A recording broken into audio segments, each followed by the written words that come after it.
Hello my dear friends. तो आज हमारा सीक्वेंशियल सीरीज का अगला लेक्चर है। प्रीवियस लेक्चर तक अपन ने एपी जीपी एचपी जो पूरा सेक्शन है वो कवर कर लिए थे और मीन का जो इंट्रोडक्शन है वो भी देख लिए थे, इंसर्शन वगैरह।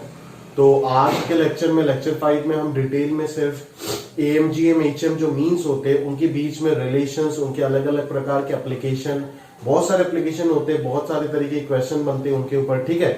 वो उसी के ऊपर हम स्टेबल रह करके बातचीत करेंगे, ठीक है।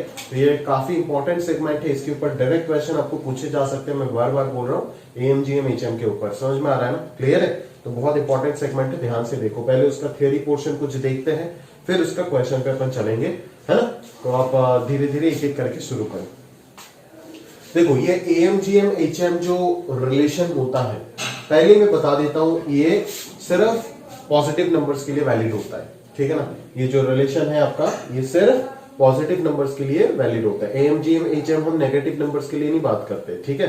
ये जो रिलेशन की बात कर रहे हैं, individual, arithmetic mean, geometric mean, harmonic mean आप बातचीत कर सकते हो, बट ये जो रिलेशन की बातचीत कर रहे हैं ना, ये सिर्फ इसके लिए आप समझ जाना। ये थर्ड पॉइंट में जो रिलेशन लिखा हुआ है, AM greater than equal to GM greater than equal to HM, ये सिर्फ पॉजिटिव नंबर्स के लिए वैलिड है, ठीक है, क्लियर है। चलो तो मैं बताऊंगा एक एक करके रीजन कि क्यों ऐसा है, क्या नहीं है, ठीक है। पहले मैं फर्स्ट पॉइंट से स्टार्ट करता हूं।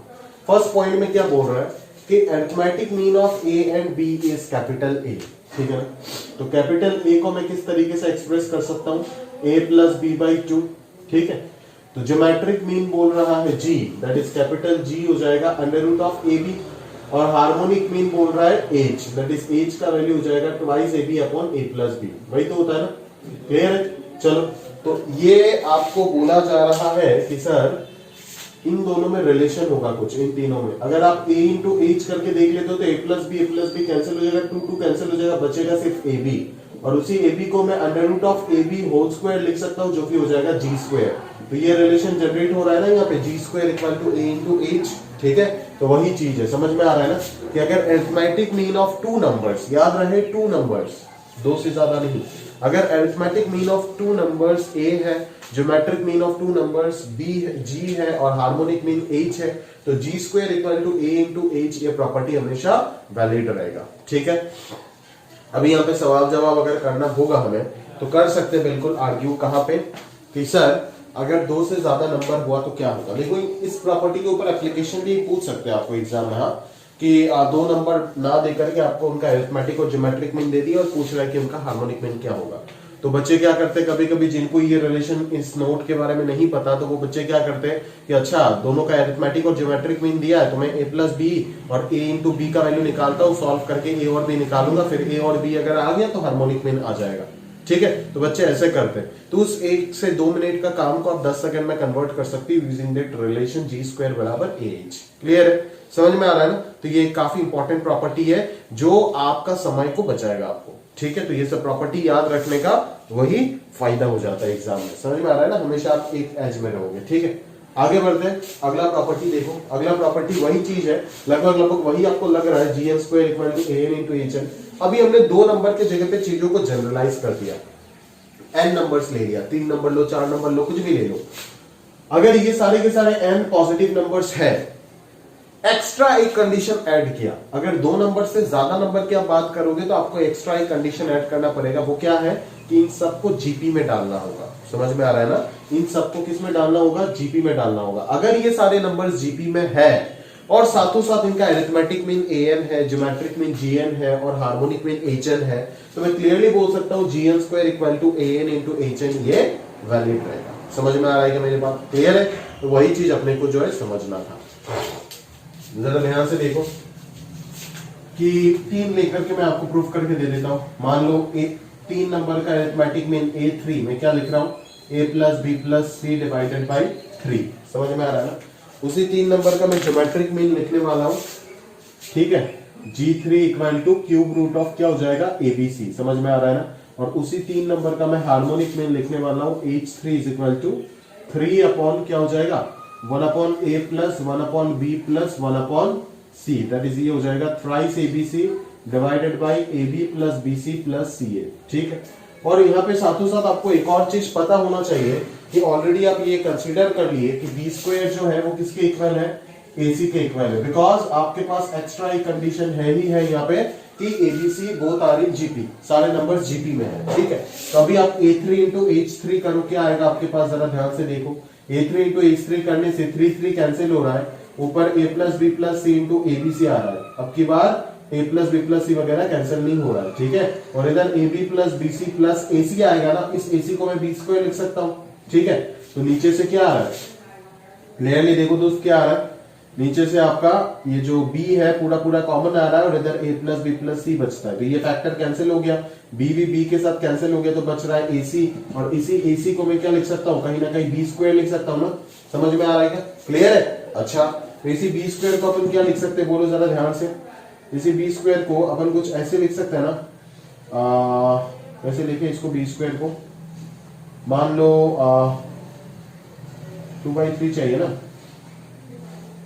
एक काम कर लेते हैं, इसको ऐसे लिख लेते हैं, पावर में चाहिए G3 स्क्वायर चाहिए हमें, है ना, G3 स्क्वायर चाहिए, तो B स्क्वायर, अभी G3 स्क्वायर अगर चाहिए तो पावर में 2/3 चाहिए, ठीक है ना। तो इसको क्यूब कर देते हैं और इसको 2/3 लगा देते हैं, ऐसे कर सकते हैं ना, इसको समझ में आ रहा है। और अभी इस B क्यूब को मैं क्या लिख सकता हूँ, B स्क्वायर इंटू B लिख सकता हूँ, समझ में आ रहा है क्या। और इस B स्क्वायर को मैं क्या लिख सकता हूँ, यहाँ से AC लिख सकता हूँ ना, तो ये आ गया ABC whole to the power 2/3, ठीक है ना, that is cube root of ABC whole square. And what is cube root of ABC, cube root of ABC is your G3, तो ये क्या आ गया, G3 स्क्वायर आया, समझ में आ रहा है ना। तो G3 square equal to A3 into H3, ये प्रॉपर्टी वैलिड है, बट ये कब वैलिड है, इस कंडीशन के बिना ये वैलिड नहीं है, मान के रखना, समझ में आ रहा है ना। तो अगर दो नंबर के बीच में आप arithmetic mean A, geometric mean G और हार्मोनिक मीन H बोल रहे हो, तब तो G square equal to A into H वो ट्रू है। बट अगर मेरा नंबर 2 से ज्यादा हो जाता है, तब वही प्रॉपर्टी को ट्रू करने के लिए मुझे एक एक्स्ट्रा कंडीशन इन्वॉल्व करना होता है, वो क्या है कि the numbers must be in geometric progression. अगर ये कंडीशन आप इन्वॉल्व करते हो तभी जाकर के 2 से मोर देन 2 नंबर्स के लिए ये प्रॉपर्टी वैलिड रहेगा, अदरवाइज ये इनवैलिड हो जाएगा अगर आप जीपी वाला कंडीशन ऐड नहीं करते। समझ आ रहा है मेरी बात, क्लियर है ना। तो वही चीज है जो आपको डिटेल में ध्यान से समझना है और बढ़िया से पढ़ के रखना है, ठीक है। चलो आगे बढ़ते हैं भाई, आगे बढ़ते हैं, आगे बढ़ते हैं। तो प्रॉपर्टी नंबर 1 और 2 पे मैंने डिस्कस कर लिया अच्छे से, है ना। अभी बारी प्रॉपर्टी नंबर 3 का, जो कि सबसे इंपॉर्टेंट प्रॉपर्टी है, relation between M G M H M, ठीक है। For 2 numbers, 3 numbers, 4 numbers, any numbers, ठीक है, कोई फर्क नहीं पड़ता है ना, कितने भी नंबर ले लो रिलेशन वही रहेगा, ठीक है ना। चलो देखो, अगर मान लो मैं 2 नंबर के लिए प्रूफ करके दे रहा हूं, अगर मैं 2 नंबर मान लेता हूं ए और बी, दोनों के दोनों क्या है, पॉजिटिव नंबर्स है, नॉन नेगेटिव मत बोल देना, ठीक है, पॉजिटिव बोलो, पॉजिटिव, ग्रेटर देन इक्वालिटी मत ले लेना, ठीक है ना। अरिथमेटिक मीन इन दोनों का क्या होगा, a plus b divided by 2, geometric mean क्या होगा, under root of A b, समझ में आ रहा है ना। और हार्मोनिक मीन होता है twice A b divided by a plus b, 2 number का, ठीक है ना, फाइनल रिजल्ट है। तो अभी अगर मुझे तीनों का रिलेशन आपको ऑलरेडी यहाँ पे दिख गया है, a greater than equal to g greater than equal to h है, इस चीज को अगर प्रूव करना है तो दोस्त प्रूव करेंगे कैसे। देखो इनइक्वालिटी प्रूविंग का कैलकुलस में जाकर के तो आपको बहुत सारे तरीका मिलेगा, बट उससे पहले एएमजीएम से भी तरीका होता है कि इनइक्वालिटी अपन प्रूव कर सकते हैं। बहुत फेमस है, मैथ्स ओलंपियाड में बहुत ज्यादा क्वेश्चन हर साल लगभग आरएमओ पे क्वेश्चन आ ही जाता है एएमजीएम के ऊपर, तो काफी इंपॉर्टेंट सेगमेंट है। तो मैं ये तो ठीक है, ये आपके सिलेबस में, आईटी सिलेबस में तो नहीं है प्रूविंग वाला सेक्शन, होता तो जरूर कराते ओलंपियाड सेक्शन में, तो जूनियर्स को कराते हैं 9th में, ठीक है। तो AM greater than equal to GM greater than equal to SM जो सेक्शन है, ठीक है, उस चीज को अपन कैसे कर सकते हैं, जरा ध्यान से सोचो। अगर प्रूफ करना है तो अगर कभी भी मैंने आपको कभी भी कुछ भी बोल दिया कि प्रूफ कर दे a is greater than equal to b, ठीक है ना, a is greater than equal to b, या फिर मैंने बोल दी मान लो 3 - 2 पॉजिटिव है, बता कैसे प्रूफ करेगा, 3 is greater than equal to 2 कैसे प्रूफ करेगा, ठीक है ना। तो आप सोचोगे अच्छा 3 is greater than equal to 2, तो अपन ये लॉजिक दिखा सकते हैं ना कि 3 - 2 तो 1 होता है sir, and 1 is positive, therefore 3 - 2 is greater than 0 and hence 3 is greater than 2, ठीक है ना। तो जब भी हमें इनइक्वालिटी, जनरल इनइक्वालिटी कोई भी प्रूफ करने के लिए देता है, तो एएमजीएम का एप्लीकेशन वो तो बाद में आएगा, बट सबसे पहला जो बेसिक कंसेप्ट हमारे दिमाग में फिट करते हैं अपन बच्चों के दिमाग में, वो यही होता है कि आप डिफरेंस पे सोचो, हमेशा किसमें सोचो, डिफरेंस पे सोचो। जैसे am greater than equal to gm आपको प्रूफ करना है, तो अपन क्या किस में सोचेंगे, am माइनस gm पे सोचेंगे। अगर arithmetic mean minus geometric mean, उस क्वांटिटी को अगर आप सॉल्व करते करते अपना आप पॉजिटिव दिखा देते हो, तो ये कंफर्म हो गया ना कि am minus gm is positive, and that's ये कब पॉसिबल होगा, am जब gm से बड़ा होगा। समझ में आ रहा है ना, क्लियर है। तो उस डिफरेंस वाले कंसेप्ट से आप बहुत ज्यादा प्रॉब्लम्स जो है उनको आराम से सॉल्व कर सकते हो, ठीक है ना। am gm एप्लीकेशन तो बाद में आता है, बट इनइक्वालिटी प्रूविंग का सबसे बेसिक रूल जो होता है वो क्या होता है, डिफरेंस वाला सेगमेंट, ठीक है ना। दो चीज का डिफरेंस ले लो, उसको आप पॉजिटिव या फिर नेगेटिव दिखाओ, काम अपना आप हो जाएगा। क्लियर है, समझ में आ रहा है ना। चलो, तो आप जरा ध्यान से देखो, ध्यान से देखो इधर, ठीक है। तो देखो, अगर मैं a माइनस जी का बात करूं यहां पे, ठीक है, तो ये क्या आ जाएगा, a plus b divided by 2 minus under root of A b आ रहा है, ठीक है ना।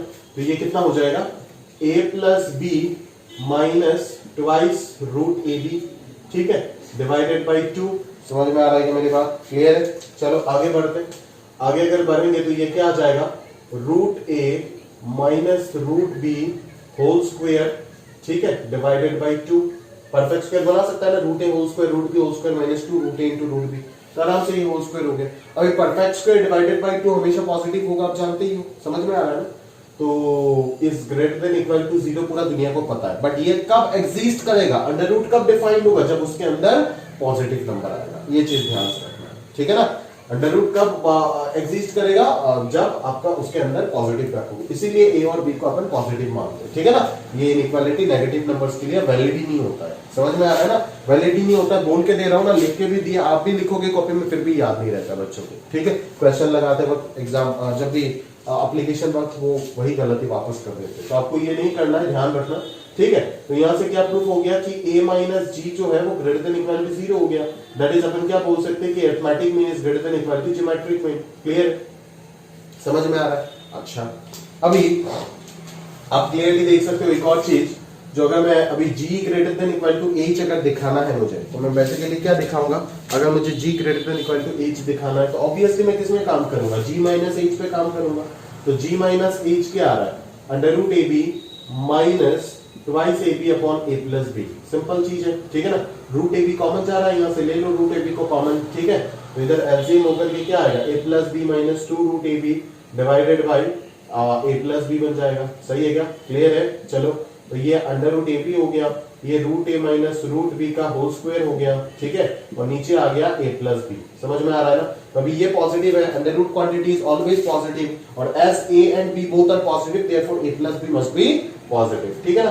तो ये ग्रेटर देन 0 हो जाएगा for all A comma B greater than 0। तो ये चीज हो गया पूरा पूरा, है ना। तो यहां से अपन क्या बोल सकते हैं कि g माइनस h जो है वो ग्रेटर देन इक्वल टू 0 हो गया, दैट इज g जो है वो h से बड़ा हो जाएगा। अगर g h से बड़ा है तो from 1 and 2 we can state that a is greater than equal to g is greater than equal to h। समझ में आ रहा है ना, a is greater than equal to g is greater than equal to h। समझ में आ रहा है, तो ये प्रूफ हो गया हमारा, ठीक है।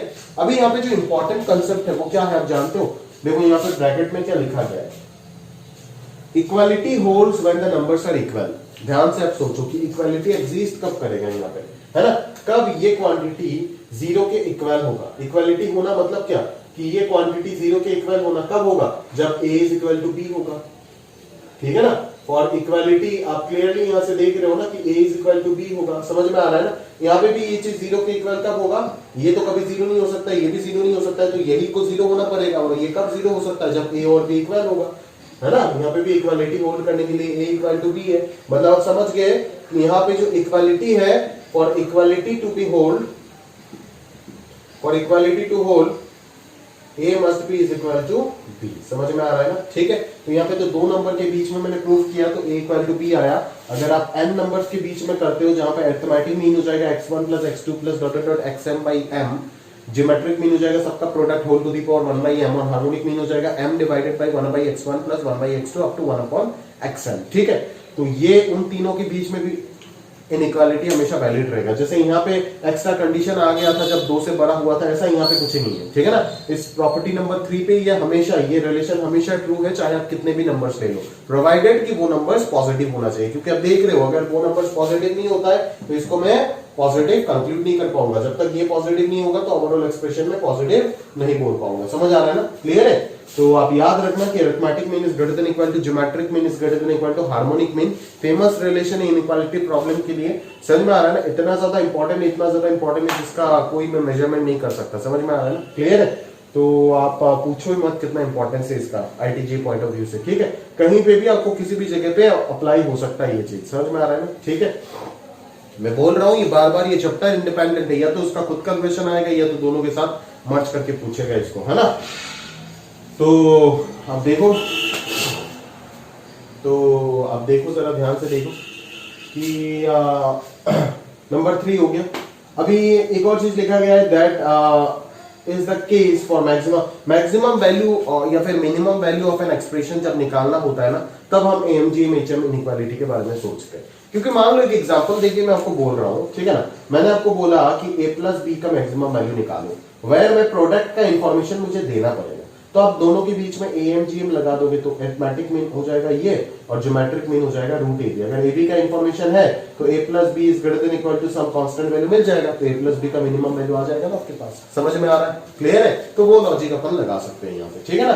तो ये बहुत फायदे का चीज होता है अगर मिनिमम वैल्यू निकालना है। अगर मैक्सिमम वैल्यू निकालना है, मान लो ए बी का मैक्सिमम वैल्यू निकालना है और a प्लस बी का इंफॉर्मेशन दिया हुआ है, एक तो देना पड़ेगा, ठीक है। अगर मिनिमम पूछ रहे हो तो प्रोडक्ट वाला देना पड़ेगा, जीएम वाला इंफॉर्मेशन देना पड़ेगा, ठीक है। और अगर मैक्सिमम पूछ रहे हो तो अरिथमेटिक मीन वाला देना पड़ेगा, या फिर हार्मोनिक मीन के साथ अकॉर्डिंगली आप रिलेट कर सकते हो, क्लियर है, समझ आ रहा है ना। तो ये इनइक्वालिटी का जो मेन एप्लीकेशन है आईटीजे फील्ड में वो क्या है कि किसी भी एक्सप्रेशन का मैक्सिमम वैल्यू या फिर मिनिमम वैल्यू निकालते वक्त अपन इस चीज का यूज बहुत ज्यादा करते हैं।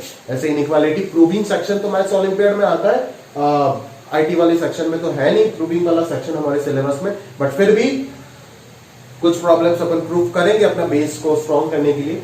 और मेजोरिटी जो आपको ध्यान रखना है, मेजर पोर्शन वो क्या है कि maximum minimum value of any expression determine करने के लिए आपको ये यूज कर सकते हो आप, ठीक है। और वो कहाँ पे लगाना है, कैसे लगाना है, वो तो देखेंगे ना पूरा लेक्चर में, तो वही देखेंगे आज, समझ आ रहा है।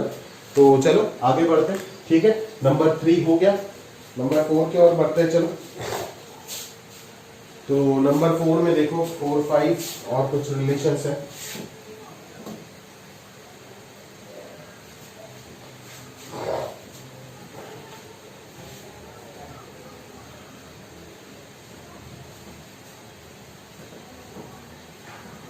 ठीक है, याद रहना M is greater than equal to GM is greater than equal to HM हमेशा वैलिड है फॉर एन नंबर्स, ठीक है। चाहे 2 हो, 3 हो, 4 हो, कोई फर्क नहीं पड़ता, बस कंडीशन एक ही है, पॉजिटिव होने चाहिए सारे के सारे, ठीक है, क्लियर है। चलो आगे बढ़ते हैं।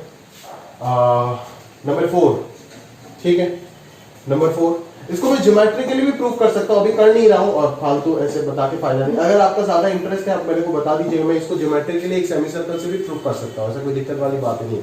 सर्कल का थोड़ा बहुत प्रॉपर्टी वगैरह यूज करके आराम से इसको ज्योमेट्रिकली भी प्रूव किया जा सकता है ना, ठीक है, ऐसा कोई दिक्कत वाली बात नहीं है। अगर आपको चाहिए आप बता देना, मैं बता दूंगा, अदरवाइज अभी और फालतू में समय वेस्ट करिए, फायदा नहीं। क्योंकि ज्योमेट्रिकल प्रूफ देख के ऐसा कोई फील आएगा नहीं सर समझ में आया, ठीक है, अच्छा लगा, ठीक है, बट एप्लीकेशन खास कुछ है नहीं इसका, इसीलिए नहीं बता रहा। अगर आपको जानना है बता दीजिएगा। नंबर 4 ये एप्लीकेशन बड़ा इंपॉर्टेंट है, नंबर 4, 5 है ना। इसको थियरी ऑफ इक्वेशन के साथ मिक्स करके पूछा जा सकता है, ठीक है ना, अच्छा क्वेश्चन बनाया जा सकता है।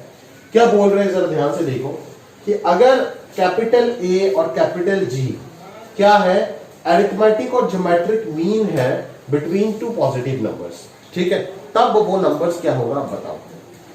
तो आप क्या करोगे, आप बोलोगे let the numbers be a and b, और कंडीशन में देके दिया है दोनों पॉजिटिव है तो a, b को ग्रेटर देन 0 लिख दोगे। फिर बोलोगे अच्छा इन दोनों नंबर का अरिथमेटिक मीन दिया हुआ है a plus B by 2 is equal to capital A, और इन दोनों का ज्योमेट्रिक मीन दिया हुआ है that is root AB is equal to G, ठीक है। तो नंबर्स आपको बताना है दैट इज स्मॉल a और स्मॉल b आपको निकालना है। तो कैसे निकाल सकते हो यहाँ से स्मॉल a और स्मॉल b, ठीक है ना। वो वाला तरीका बताया था, कितना इंपॉर्टेंट था, याद है ना आपको, कब से मैं ये चीज यूज करता आ रहा हूँ। a प्लस बी ट्वाइस से लिख दो और यहाँ से ए बी निकाल दो, ए बी क्या आ जाएगा, जी स्क्वायर आ जाएगा। तो ऐसा एक क्वाड्रेटिक बना सकते हो ना जिसका रूट ए और बी हो जाएगा, x square minus twice a x plus g square equal to 0। ठीक है ना, रूट्स क्या हो जाएगा इस क्वाड्रेटिक इक्वेशन का, ए और बी तो होगा ना रूट्स, समझ में आ रहा है, क्योंकि सम ऑफ द रूट अगर करोगे ए प्लस बी तो क्या आ जाएगा, minus B by A, that is twice a आ रहा है, वैलिड हो रहा है। और प्रोडक्ट ऑफ द रूट करोगे तो जी स्क्वायर मिल रहा है ना।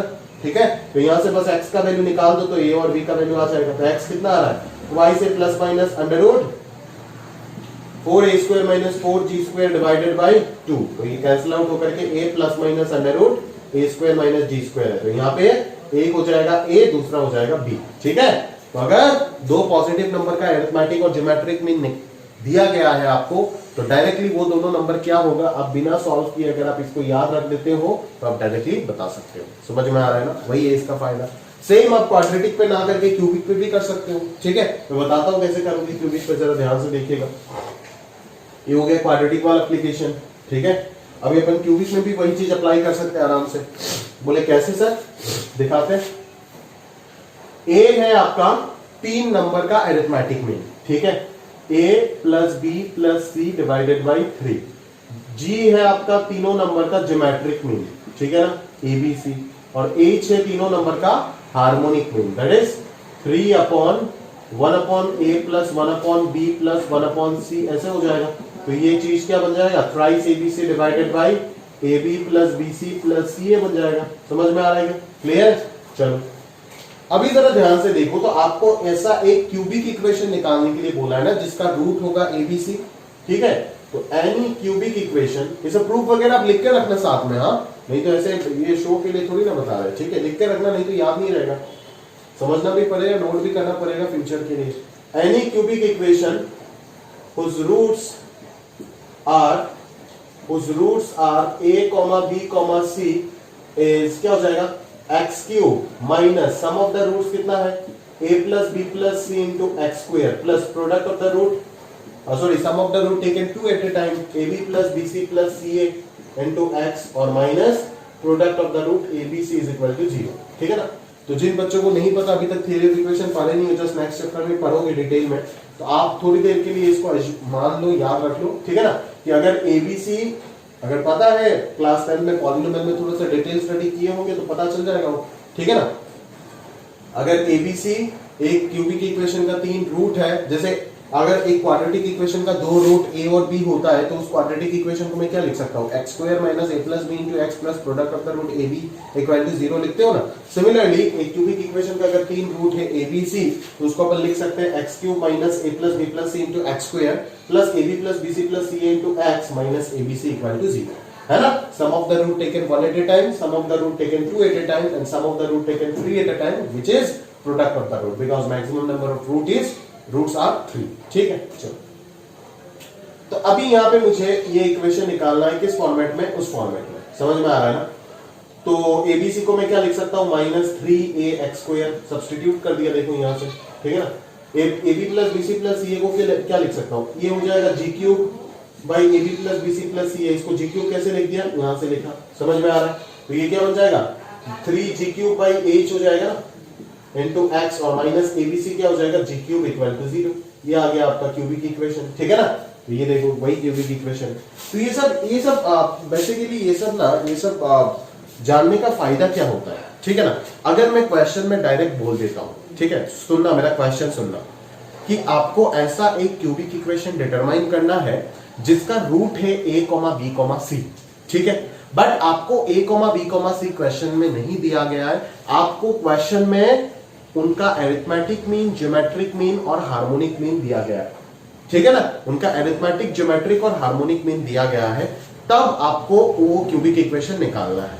तो अगर आपको ये चीज नहीं पता होता है, तब आप कैसे करोगे क्वेश्चन को, आप बोलोगे कि let the 3 numbers be A B C, फिर आप ये तीनों इक्वेशन लिखोगे जहां पे ए जी एच आपको पता है, फिर यहां से आप 3 इक्वेशन को सॉल्व करके गंदे तरीके से एबीसी का वैल्यू निकालोगे और फिर आप क्यूबिक इक्वेशन लिखोगे ये वाला। ठीक है, बट अगर आप थोड़ा सा अकल लगा देते हो तो आप इस चीज को यूज करके, इन तीनों इक्वेशन को सॉल्व ना करके डायरेक्टली इस क्यूबिक को मैं ए जी और एच के फॉर्मेट में एक्सप्रेस कर सकता हूं, और मेरे को क्वेश्चन में ए जी एच ही दिया जाएगा, वही मैं डायरेक्टली पुट कर दूंगा। तो जो बच्चा इसी में 5 मिनट लगाएगा, मैं 5 सेकंड के अंदर आंसर निकाल करके रख दूंगा। समझ में आ रहा है ना? वही मेरा फायदा है और कुछ नहीं।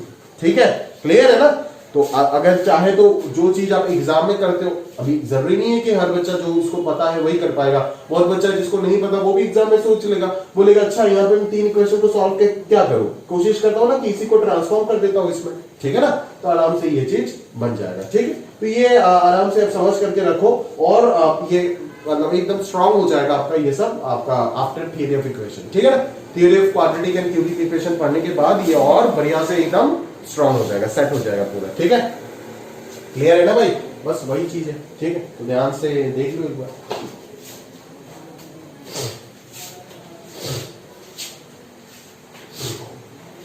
आगे चलते हैं, आगे चलते हैं। अच्छा, ट्रिग्नोमेट्री में कुछ प्रूफ्स बाकी रह गया था, मैंने बोला था एएमजीएम पढ़ाने के बाद कराऊंगा।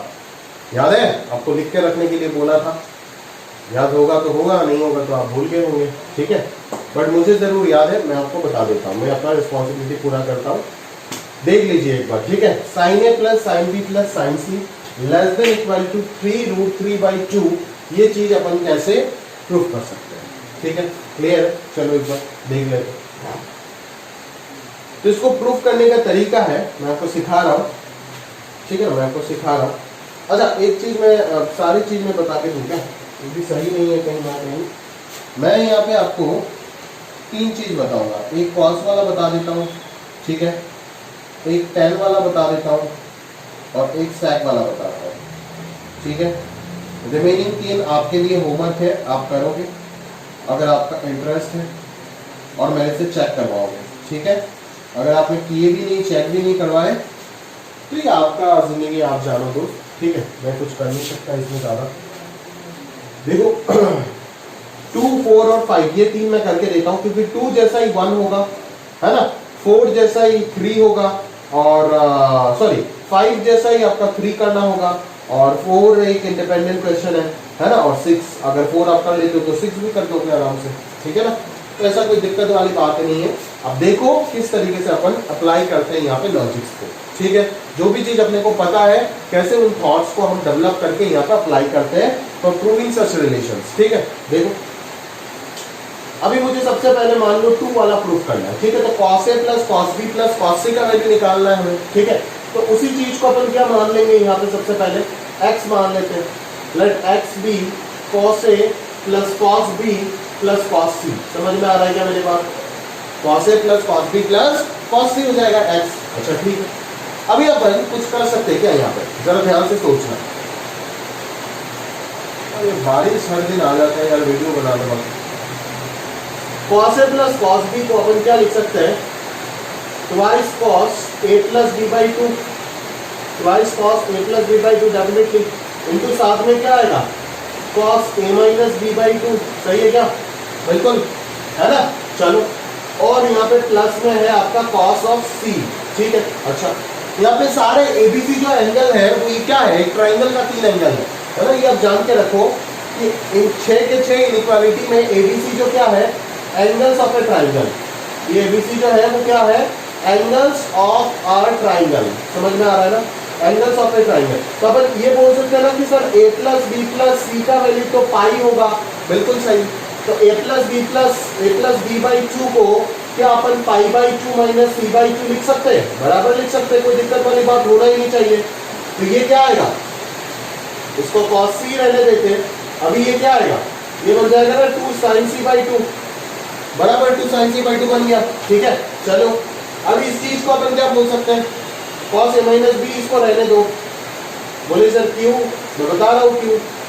और ये जो चीज बन रहा है ये क्या बन रहा है? जरा ध्यान से बोल, ये चीज क्या बन रहा है? cos c को अपन लिख सकते हैं ना 1 minus 2 sin square c by 2, बराबर लिख सकते हैं, कोई दिक्कत वाली बात नहीं है यहाँ पर। समझ में आ रहा है ना?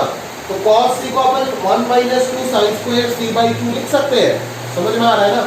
आराम से half angle formula, because cos 2ic होता है 1 माइनस 2 sin स्क्वायर c, तो cos c हो जाएगा c बाई 2 आ जाएगा यहाँ पे। ठीक है, तो अभी आप यहाँ पे एक क्वाड्रेटिक इक्वेशन जनरेट कर सकते हो इन टर्म्स ऑफ साइन सी। तो 2 sin स्क्वायर c बाई 2 को इधर लेकर के आ जाओ, ठीक है। चल रहा है minus 2 sin c by 2 into cos a minus b by 2, और ये प्लस 1 जब उधर जाएगा तो ये x माइनस 1 ऐसा कुछ हो जाएगा इक्वल टू 0। समझ में आ रहा है क्या? अच्छा, अभी देखो इस क्वाड्रेटिक इक्वेशन का जो रूट्स है वो कौन डिसाइड करेगा? वो साइन c बाई 2 डिसाइड करेगा ना, क्योंकि जरा ध्यान से देखो ना, a x स्क्वायर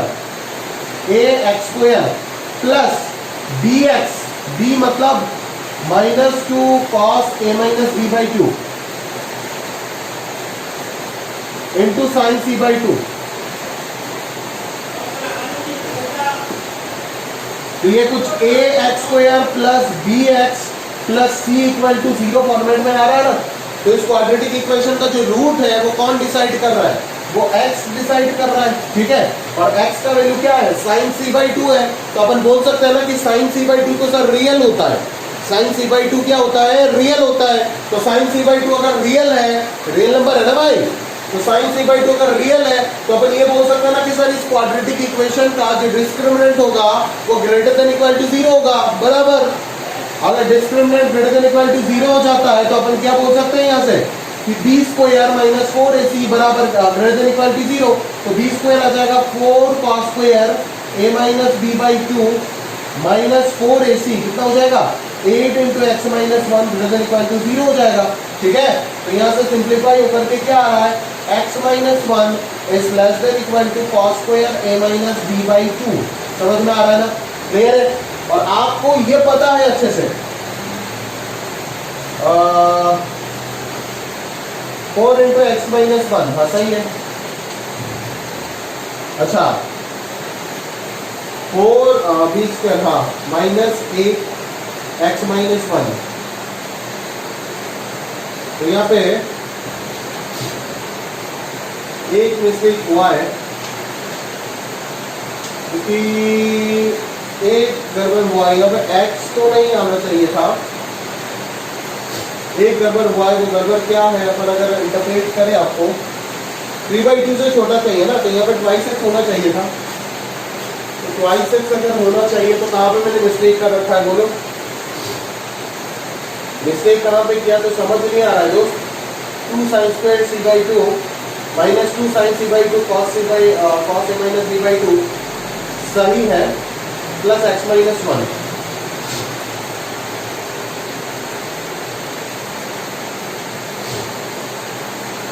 सही तो है।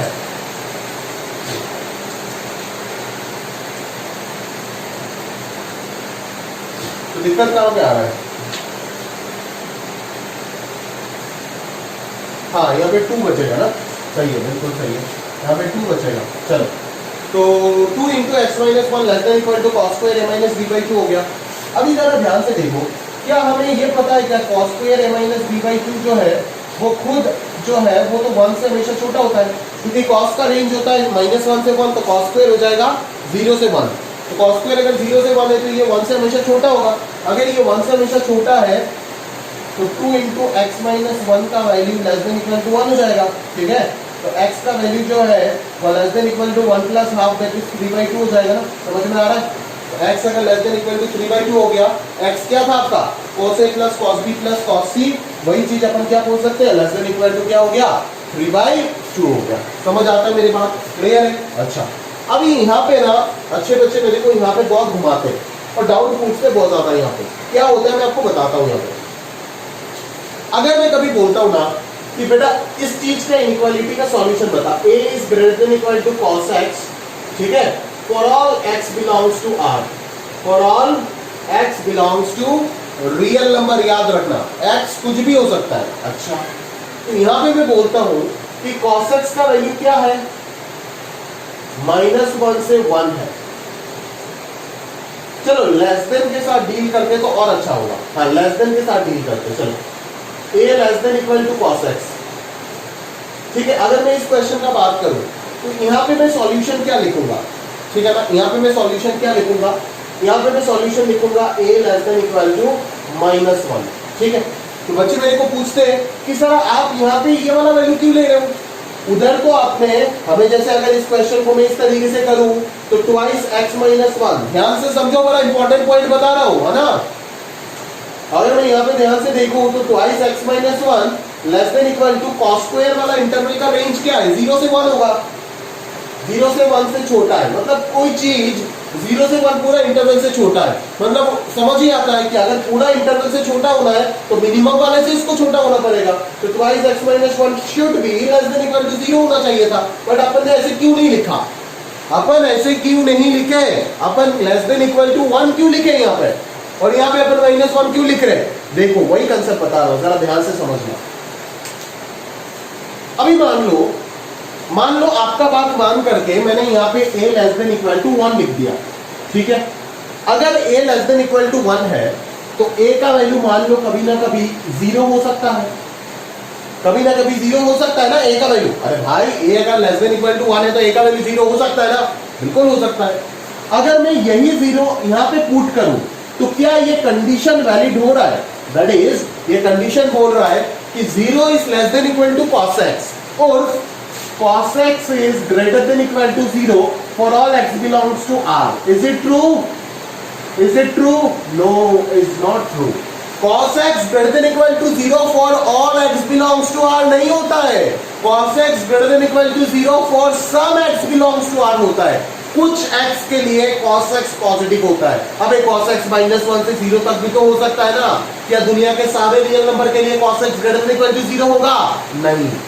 तो ऐसा सीन, ये क्या ट्रू है? नहीं है। तो for all x belongs to R लगा करके यहाँ पे लफड़ा कर दी, समझ में आ रहा है ना। अगर यहाँ पे for some x belongs to R होता तो मैं a less than equal to 1 ही लिखता, बट एज यहाँ पे for all x belongs to R है तो मैं a less than equal to minus 1 ही लिखूंगा, समझ में आ रहा है ना। अभी माइनस 1 से छोटा आप कोई नंबर लो, मान लो माइनस 2 लो, तो यहाँ पे क्या आएगा? cos x greater than minus 2 आएगा ना। तो cos x greater than minus 2 for all x belongs to R बिल्कुल ट्रू है। cos x हमेशा माइनस 2 से बड़ा होता है, चाहे x का वैल्यू कुछ भी हो जाए कोई फर्क नहीं पड़ता है, तो ये हमेशा ट्रू हो जाएगा, समझ में आ रहा है ना, क्लियर है। तो वो कंसेप्ट आपको समझना है कि यहाँ पे for all x belongs to R लिखा है तो आप a less than equal to minus 1 लिखोगे, और अगर for some x belongs to R लिखा है तो definitely a less than equal to 1 हो सकता है। बिकॉज अगर मैं फॉर सम लिखता हूं और a का value less than equal to 1 लिखता हूं तो a का वैल्यू अगर मैं 0 लिया तो क्या आएगा? cos x greater than equal to 0 for some x belongs to R, बिल्कुल ट्रू है। कुछ रियल नंबर्स के लिए cos x पॉजिटिव होता है, कुछ के लिए नेगेटिव होता है ना। पूरा दुनिया जानता है कि cos x greater than equal to 0 for some x belongs to R true है, समझ में आ रहा है। बट फॉर ऑल के लिए आपको एकदम मिनिमम वाला लेना होगा, ठीक है ना। कोई वैल्यू अगर पूरा इंटरवल से छोटा है तो उस इंटरवल का मिनिमम वैल्यू से भी उसको छोटा होना पड़ेगा, समझ में आ रहा है। तभी वो वैल्यू पूरा इंटरवल से छोटा हो पाएगा for all x belongs to R, समझ आ जाएगा, क्लियर है। तो ये फॉर ऑल और फॉर सम का कंसेप्ट को ध्यान से समझ के रखिएगा, ठीक है। लेवल का बात कर रहा हूँ बहुत ज्यादा, ठीक है। अब ध्यान से पकड़िएगा चीजों को, अगर पकड़ नहीं पाते तो फोन कीजिएगा साथों साथ, ठीक है। तो ये आपका फंडा है, समझ आ रहा है ना, ठीक है। अभी अगर मैं एक चीज बोलूं आपको, जरा ध्यान से समझना ना। अभी अगर अपन ऐसे बोले चीजों को कि सर तो यहाँ पे आपने 1 को क्यों लिए, ये बता दो। बिकॉज ध्यान से सुनना बात, अगर मैं इस चीज को 1 से छोटा बोल रहा हूं, ठीक है, 1 से अगर मैं 0 से छोटा बोलता हूं तब तो ये ट्रू होगा ही होगा, तब फॉर ऑल हो जाएगा, ठीक है ना। बट यहाँ पर मैं 1 इसीलिए रखा क्योंकि ये जो एंगल है, क्या ये सारे रियल नंबर ले रहा है? क्या ये एंगल सारे रियल नंबर ले रहा है? नहीं, ये तो एंगल ऑफ ए ट्रायंगल है ना, ये तो एंगल ऑफ ए ट्रायंगल है। ए और बी के बीच में कोई भी कुछ ही कंडीशन सेटिस्फाई होंगे, समझ में आ रहा है ना, ठीक है। तो आप लेस देन इक्वल टू 1 इसीलिए ले रहे हो ताकि यहाँ पे a माइनस बी बाई 2 सारे रियल नंबर्स नहीं ले सकता है, समझ आ रहा है, क्लियर है। तो ये एक बच्चों का कंफ्यूजन रहता है जो मैं क्लियर करने की कोशिश किया। आगे अगर आप ज्यादा समझ नहीं आता है तो इतना समझो कि अगर आप 0 लेते हो, यहाँ पे 2 ही तो लोगे ना, या तो 0 या तो 1। अगर आप 0 लेते हो तो x का वैल्यू क्या मिलेगा? अगर आप 0 लेते हो तो x का वैल्यू मिलेगा लेस देन इक्वल टू 1, और अगर आप यहाँ पे 1 लेते हो तो x का वैल्यू मिलेगा लेस देन इक्वल टू 3/2, ठीक है ना। तो maximum value x less than equal to something, मतलब क्या मैक्सिमम वैल्यू, तो मैक्सिमम वैल्यू 1 बड़ा है या 3/2 बड़ा है, तो ऑब्वियसली 3/2 होगा। समझ में आ रहा है ना? दैट्स हाउ इस इनइक्वालिटी का जो मैक्सिमम वैल्यू है वो क्या होगा, 3/2 होगा। समझ आ रहा है ना? क्योंकि अगर मैं 1 से छोटा, मान लो इसका वैल्यू 2x माइनस 1 का वैल्यू 1 से छोटा कुछ भी हाफ ले लेता हूं, मान लो हाफ, तो इसका मतलब क्या बोल रहा है कि cos square a minus b, cos square a minus b by 2 is greater than equal to half. ठीक है ना? यहाँ पे तो फॉर ऑल वाला कंडीशन नहीं है, फॉर ऑल अगर होता तो ये गलत हो जाता। ठीक है, तब मुझे 0 ही लेना पड़ता, बट एज ये अपने फॉर सम है, क्योंकि कुछ ना कुछ a माइनस b ऐसा किसी ट्राइंगल का केस में तो मिल ही जाएगा ना, cos square greater than equal to half. समझ में आ रहा है? तो ये तो बिल्कुल ट्रू होने का चांस है। समझ में आ रहा है ना? ठीक है, तो ये सब बच्चों में कंफ्यूजन आ जाते हैं। अच्छे बच्चे बिल्कुल मेरे को ये सब डाउट पूछते हैं बहुत खुद के। ठीक है, तो आप जरा ध्यान से ये सब आप समझने का प्रयास कीजिए, और अगर समझ नहीं आता है तो मेरे साथ डिस्कस कीजिए। ठीक है, अदरवाइज आप कैसे कोई हाल निकालोगे। ठीक है ना? तो चलो ये नोट कर लीजिएगा प्रॉपरली। अपन अगले प्रूफ के ओर बढ़ते हैं और देखते हैं कि उधर क्या पूछा जा रहा है। ठीक है, चलो नेक्स्ट प्रूफ में कौन सा करूंगा, tan a plus tan b। अच्छा, इक्वलिटी कब वैलिड होगा बोला नहीं। देख, इक्वलिटी तभी वैलिड होगा, यहाँ पे लिखा गया है जब ट्राइंगल इक्विलेटरल होगा। क्लियरली दिख रहा है, अगर ट्राइंगल इक्विलेटरल होता है, तीनों 60 डिग्री होगा, cos 60 plus cos 60 plus cos 60, half plus half plus half क्या हो जाएगा, 3/2 हो जाएगा। समझ में आ रहा है ना? तो इक्वालिटी वैलिड हो जाएगा 3/2। यहाँ पे भी आप देख सकते हो कि सर ABC जब 60 60 60 होगा, अगर मैं उधर 0 लेता, लेस देन इक्वल टू 0 लेता, तब तो मैक्सिमम वैल्यू 1 मिलता, बट यहाँ पे तो हाफ पॉसिबल हो रहा है, तो हाउ इट्स पॉसिबल। समझ में आ रहा है ना? यही उसका लॉजिक है। समझ आ रहा है क्या? इसीलिए अपन ने लेस देन इक्वल टू 1 लिया। बट अगर for all x belongs to r मिल जाता है, जो कि आपको कैलकुलस में मिलेगा, मैं बार बार बोल के दे रहा हूं, अगर फॉर ऑल के लिए मैं बोल देता हूं कभी भी b is less than equal to sin x, for all x belongs to r, तो आप क्लियरली ये चीज बोलोगे कि साला b तो -1 से 1 पूरा इंटरवल से हमेशा के लिए छोटा है, तो b का वैल्यू डेफिनेटली -1 से छोटा होना पड़ेगा, नॉट 1। और अगर मैं ये बोल देता हूं कि b is greater than equal to sin x for all x belongs to r, तो क्लियरली आपको ये लिखना पड़ेगा कि b should be greater than equal to 1, not greater than equal to -1। समझ में आ रहा है ना? लॉजिक इसका प्रॉपर्ली मैंने आपको एक्सप्लेन करके दिया। ये लॉजिक अगर समझ गए तो बहुत एस पे हो आप बाकी बच्चों से, मैं बार बार बोल रहा हूँ। ठीक है ना? समझ में आ रहा है? चलो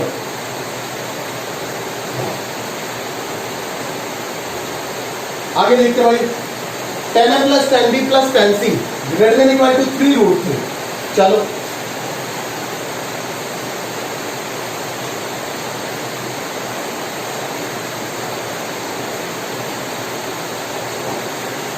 ये प्रूफ करना है, कैसे करें?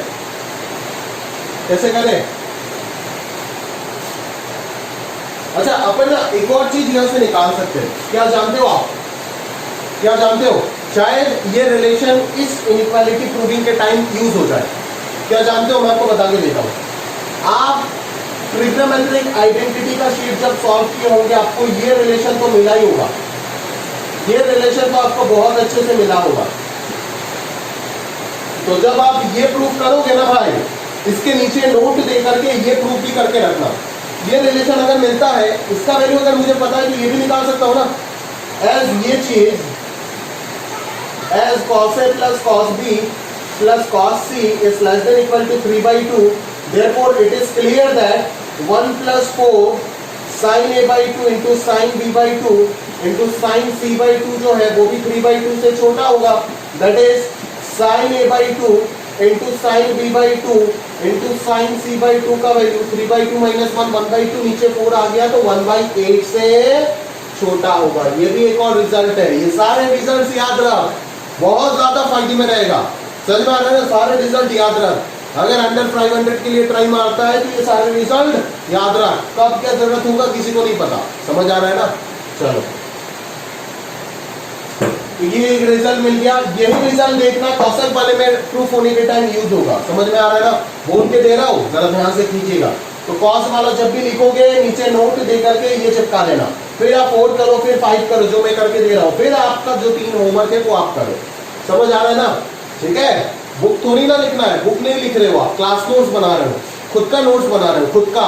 ये सिर्फ आप पढ़ोगे, दुनिया नहीं पढ़ेगा।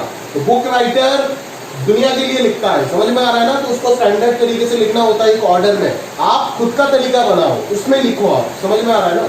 ये नोट सिर्फ आप पढ़ोगे ना, मैं पढ़ने आ रहा हूं ना, भगवान आ रहा है ना, आपके पेरेंट्स आ रहा है ना, फ्रेंड्स आ रहा है, कोई आ रहा है, समझ में आ रहा है ना। खुद का नोट्स खुद का होता है, समझ में आ रहा है ना। मैं और आप सेम क्लास में बैठ करके पढ़ रहा हूं, मैंने नोट्स बनाए, आपके नोट्स बनाए, आपने पूरा साल आपके नोट्स से पढ़े, एग्जाम से 2 दिन पहले वो कॉपी गायब हो गया, तैयारी आपका वहीं पे 2000 रैंक नीचे आ जाएगा, मान के चलो, है ना। खुद का नोट्स होता है, खुद का नोट्स का कोई सब्स्टिट्यूट नहीं है, ना कोई बुक हो सकता है, ना किसी का नोट्स हो सकता है, ठीक है। भले दोनों सेम क्लास में पढ़ो, उसका नोट्स पढ़ के समझ नहीं आओगे, वो फील नहीं आएगा, वो मजा नहीं आएगा, क्योंकि आप जब पढ़े थे, मेहनत किए थे, तब आपने अपने नोट्स पे बहुत कुछ एडिशन करके रखे होंगे, एक्स्ट्रा पॉइंट्स, जो मैं ऑफिशियली लिखा था तो नहीं हूँ, बोल के चला जाता हूँ, वो सब आपको नहीं मिलेगा, फ्रस्ट्रेट हो जाओगे, कहां से पढ़ोगे। और बुक में तो एक बुक में एक चीज दिया है, ये 5 प्रॉपर्टी आपको 5 अलग अलग बुक में मिलेगा, समझ आ रहा है क्या। चलो 10a plus 10b plus 10c greater than equal to 3√3, समझ आ रहा है ना मेरी बात, क्लियर है। तो अगर मैं ध्यान से देखूं तो यहाँ पे अपन कैसे प्रूव कर सकते हैं, मेरे को एक चीज दिमाग में जरूर क्लियर करे, याद आएगा कि सर आप क्या करो ना, इन तीनों पे एमजीएम नहीं लगा सकते हो क्या। एमजीएम को तो एप्लीकेशन दिखाई नहीं अभी तक, चलो दिखा देते हैं।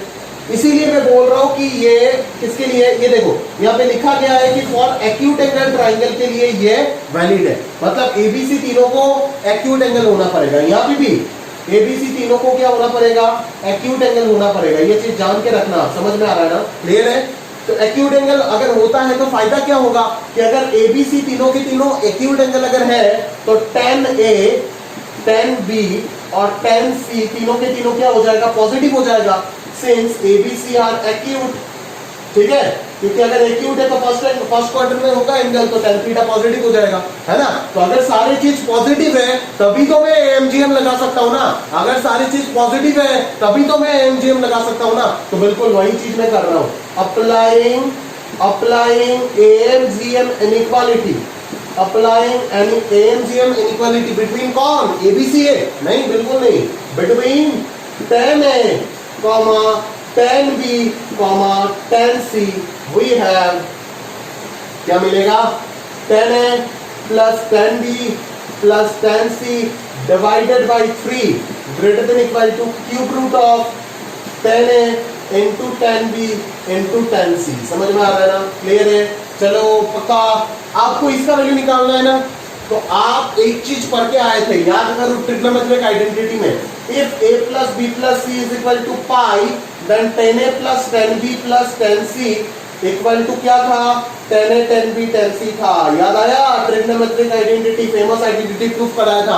एक और रिलेशन था 10a/2 into 10b/2 plus 10a/2 10b/2 10c/2, ये सारे 1 है, प्रोडक्ट 1 हो जाएगा, समझ में आ रहा है ना। एक और रिलेशन था 10 में ही, तो ये आप करके आए थे, समझ में आ रहा है ना, मैंने क्लास में ही कराया था। तो अपन 10a plus 10b plus 10c ये सब्स्टिट्यूट कर सकते हैं ना, यहाँ पे इसको क्या लिख सकते हैं, greater than equal to x, और इसको x/3 मान लेते हैं, where x is your 10 plus 10b plus 10c। बार बार लिखना अच्छा नहीं लगता है ना, तो यहाँ से क्या आ जाएगा, क्यूब कर दे दोस्त, तो x3/27 इधर greater than equal to x आ जाएगा, तो ये क्या हो जाएगा, x³ minus 27 x divided by x is greater than equal to 0, तो यहाँ से x कॉमन आ जाएगा,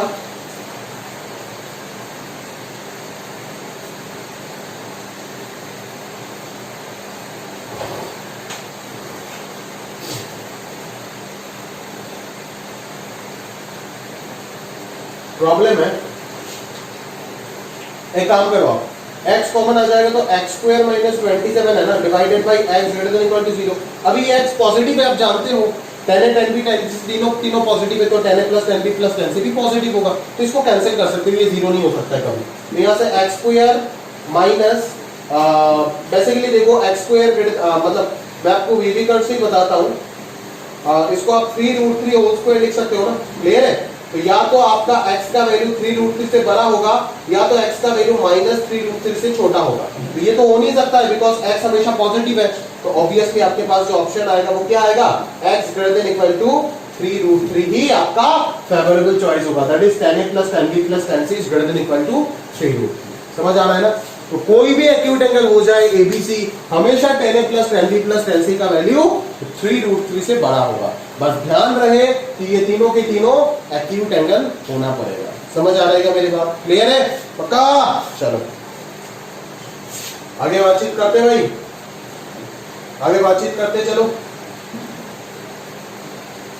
ये हो गया ना, लास्ट सेक वाला करके देखता हूं, बाकी तीनों के तीनों आप करोगे, करके मेरे से चेक करवाओगे।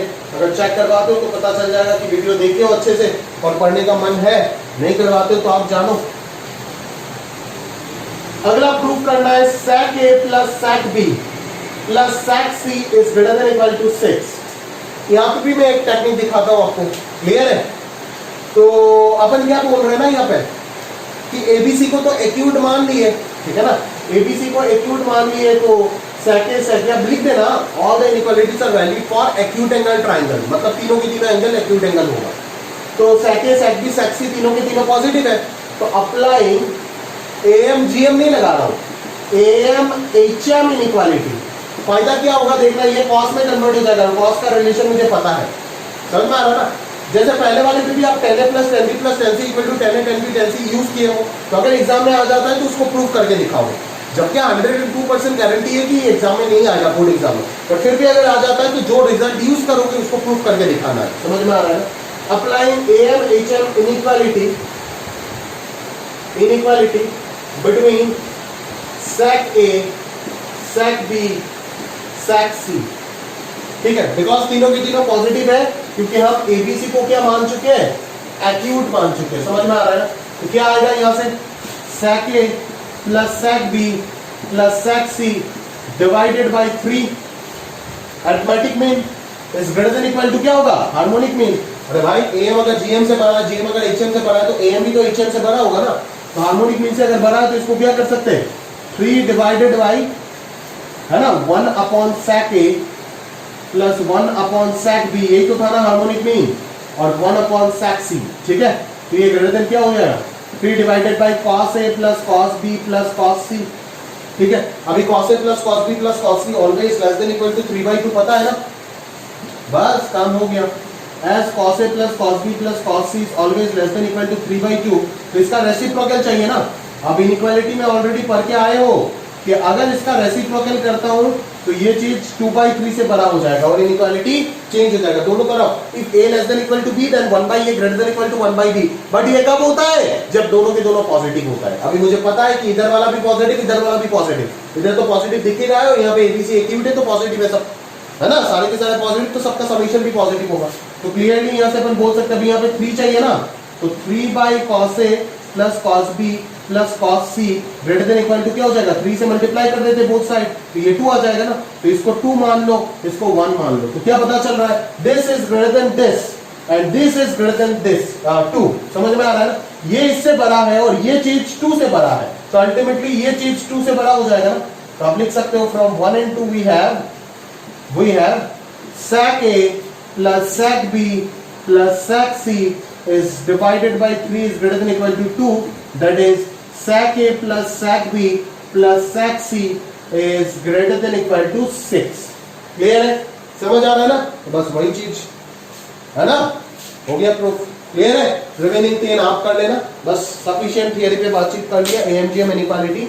अब इनका एप्लीकेशन देखना है, दैट इज हम मेन जो मुद्दे का चीज है, प्रॉब्लम जो है उस प्रॉब्लम में बातचीत करेंगे। चलिए शुरू करते हैं। तो चलिए अभी प्रॉब्लम स्टार्ट करते हैं एमजीएम के ऊपर, जरा ध्यान से देखिए। पहला प्रॉब्लम में आपको क्या बोल रहा है, देखो x² प्लस 1/x² का मिनिमम वैल्यू निकालो, ठीक है। अच्छा, तो हम लोग क्या सोच सकते हैं यहाँ पे एग्जैक्टली, याद है आपको इनइक्वालिटी वगैरह में, आप बेसिक मैथ्स में इसको इस तरीके से करते थे कि x² प्लस 1/x² को मैं 2 तरीके से डील कर सकता हूं, एक तो इस तरीके से या फिर एक इस तरीके से, ठीक है ना। तो अपन फिर बोलते हैं कि दोनों का मिनिमम वैल्यू 0 है, तो मिनिमम वैल्यू क्या होगा, -2 होगा या फिर 2 होगा, ठीक है ना। इसका मिनिमम वैल्यू 0 नहीं बोल सकते हो, समझ में आ रहा है ना, क्लियर है, क्योंकि ये मिनिमम वैल्यू 0 नहीं होता है, समझ में आ रहा है ना। ये 0 हो सकता है जब x का वैल्यू ±1 हो जाए, बट ये कभी 0 नहीं हो पाएगा। आप सोचो x का कोई भी वैल्यू के लिए, तो अगर ये कभी 0 नहीं हो पाता है, कोई भी परफेक्ट स्क्वायर देखते ही इसका मिनिमम वैल्यू क्या हम 0 बोल देते हैं क्या, बिल्कुल नहीं। परफेक्ट स्क्वायर का 0 से बड़ा हमेशा होगा, ये कंफर्म है। बट मान लो ये एक्सप्रेशन का वैल्यू हमेशा 2 से बड़ा है, तब तो इसका मिनिमम वैल्यू 4 हो जाएगा ना। समझ में आ रहा है? तो 0 से बड़ा होता है perfect square, that's true. But perfect square जो मिनिमम वैल्यू जो हमेशा 0 ही होगा, ऐसा कोई जरूरी नहीं है। समझ में आ रहा है? तो इस एक्सप्रेशन का मिनिमम वैल्यू क्या होता है? 4 होता है। इसका मिनिमम वैल्यू होता है 4। ठीक है, इसका मिनिमम वैल्यू होता है 4। समझ में आ रहा है ना? क्लियर है? बोले आपने कैसे जजमेंट किए? देखो मैं दिखाता हूं आपको कैसे जजमेंट किया। कि मैं ऐसे बोल सकता हूं ना आपको कि AMGM कब लगा सकते हैं? जब पॉजिटिव आता है। ठीक है ना? तो अगर मैं x को पॉजिटिव मान लेता हूं तो x और 1/x दोनों पॉजिटिव हो जाएगा। दोनों पे अगर मैं AMGM लगा देता हूं तो x plus 1/x divided by 2 हो जाएगा अरिथमेटिक मीन, और ज्योमेट्रिक मीन हो जाएगा under root of x into 1/x। ठीक है, तो यहां से क्लियरली दिख रहा है x plus 1/x is greater than equal to 2 हो जाएगा। समझ में आ रहा है ना? चलो, और अगर x नेगेटिव हो जाता है, x अगर नेगेटिव हो जाता है तो x और 1/x नेगेटिव हो जाएगा। ठीक है ना? तो तब मैं AMGM किस में लगाऊंगा? उनका नेगेटिव में लगा दूंगा। मतलब तब अगर मैं माइनस x और माइनस 1/x के ऊपर अगर AMGM लगा देता हूं तब ट्रू होगा। बट अगर x नेगेटिव है तो आप x और 1/x के ऊपर नहीं लगा सकते हो, माइनस x और माइनस 1/x के ऊपर लगा सकते हो। बिकॉज x अगर नेगेटिव है तो माइनस x और माइनस 1/x पॉजिटिव है। Greater than equal to under root of minus x into minus 1/x। ठीक है, जो कि 1 हो जाएगा। ठीक है ना? तो यहां से आपको क्लियरली दिख रहा है कि x प्लस 1/x क्या मिल जाएगा? लेस देन इक्वल टू -2 मिल जाएगा। तो आपको क्या पता चला कि ये एक्सप्रेशन हमेशा -2 से छोटा होता है या तो 2 से बड़ा होता है। मतलब for all x belongs to R, range of this function, range of this function मैं कमेंट कर सकता हूं -∞ से -2 यूनियन 2 से इंफिनिटी होगा। समझ आ रहा है ना? इस फंक्शन का रेंज क्या होगा? -∞ से -2 यूनियन 2 से इंफिनिटी। तो इसका जो मिनिमम वैल्यू आएगा इसका स्क्वायर का वो ऑब्वियसली 4 होगा। तो 4 - 2 2 आ रहा है। समझ में आ रहा है ना? और अगर मैं इसका मिनिमम वैल्यू का बात करूं तो इसका मिनिमम वैल्यू 0 होगा। तो 0 + 2 will be the minimum value of that function. ठीक है ना? तो दोनों तरीके से अगर करें तो प्रिसाइसली 2 ही आ रहा है। मतलब इस एक्सप्रेशन का मिनिमम वैल्यू क्या आएगा?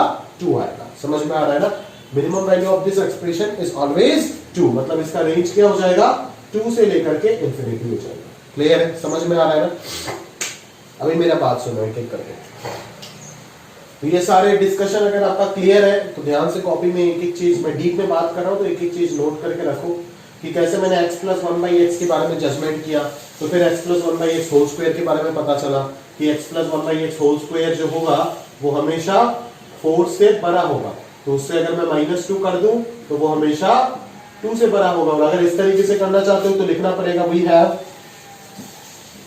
x minus 1/x whole square is always greater than equal to 0. Therefore अगर मैं 2 ऐड कर देता हूं तो ये 2 से बड़ा आ जाएगा। तो ये दोनों तरीके से मैंने आपको करके दे दिया। ऊपर से ये भी अपने को सीखने को मिल गया। समझ में आ रहा है ना कि अगर x नेगेटिव हो जाता है तो AMGM कैसे लगाया अपन। समझ में आ रहा है ना? बट ये सब कुछ जरूरत ही नहीं है इस क्वेश्चन को सॉल्व करने के लिए। अगर इसको मिनिमम वैल्यू आपको चाहिए तो डायरेक्टली x² और 1/x² पे AMGM लगा दो ना, क्या दिक्कत है? Because x² and 1/x² both are positive.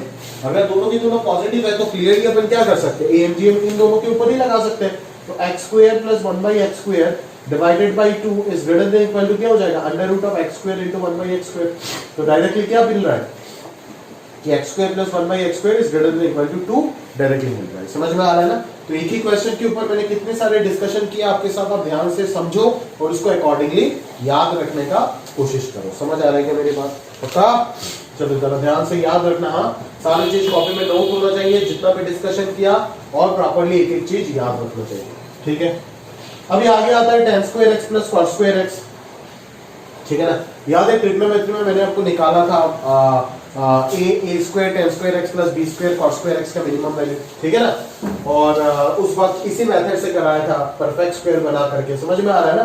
But अगर आप तरीके से देखो तो अभी आप AMGM से और आसानी से इसको कर सकते हो ना। बोले सर tan² और cos² दोनों पॉजिटिव है तो दोनों पे AMGM लगा देते। मैंने बोला लगा दो।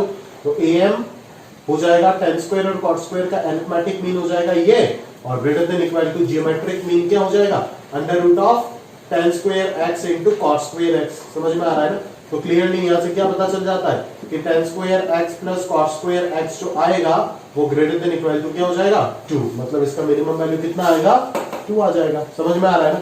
Similarly sex square plus cosec square, ये सब आप ट्रिगो में ऑलरेडी कर चुके हो पार्ट 2 में, ठीक है ना।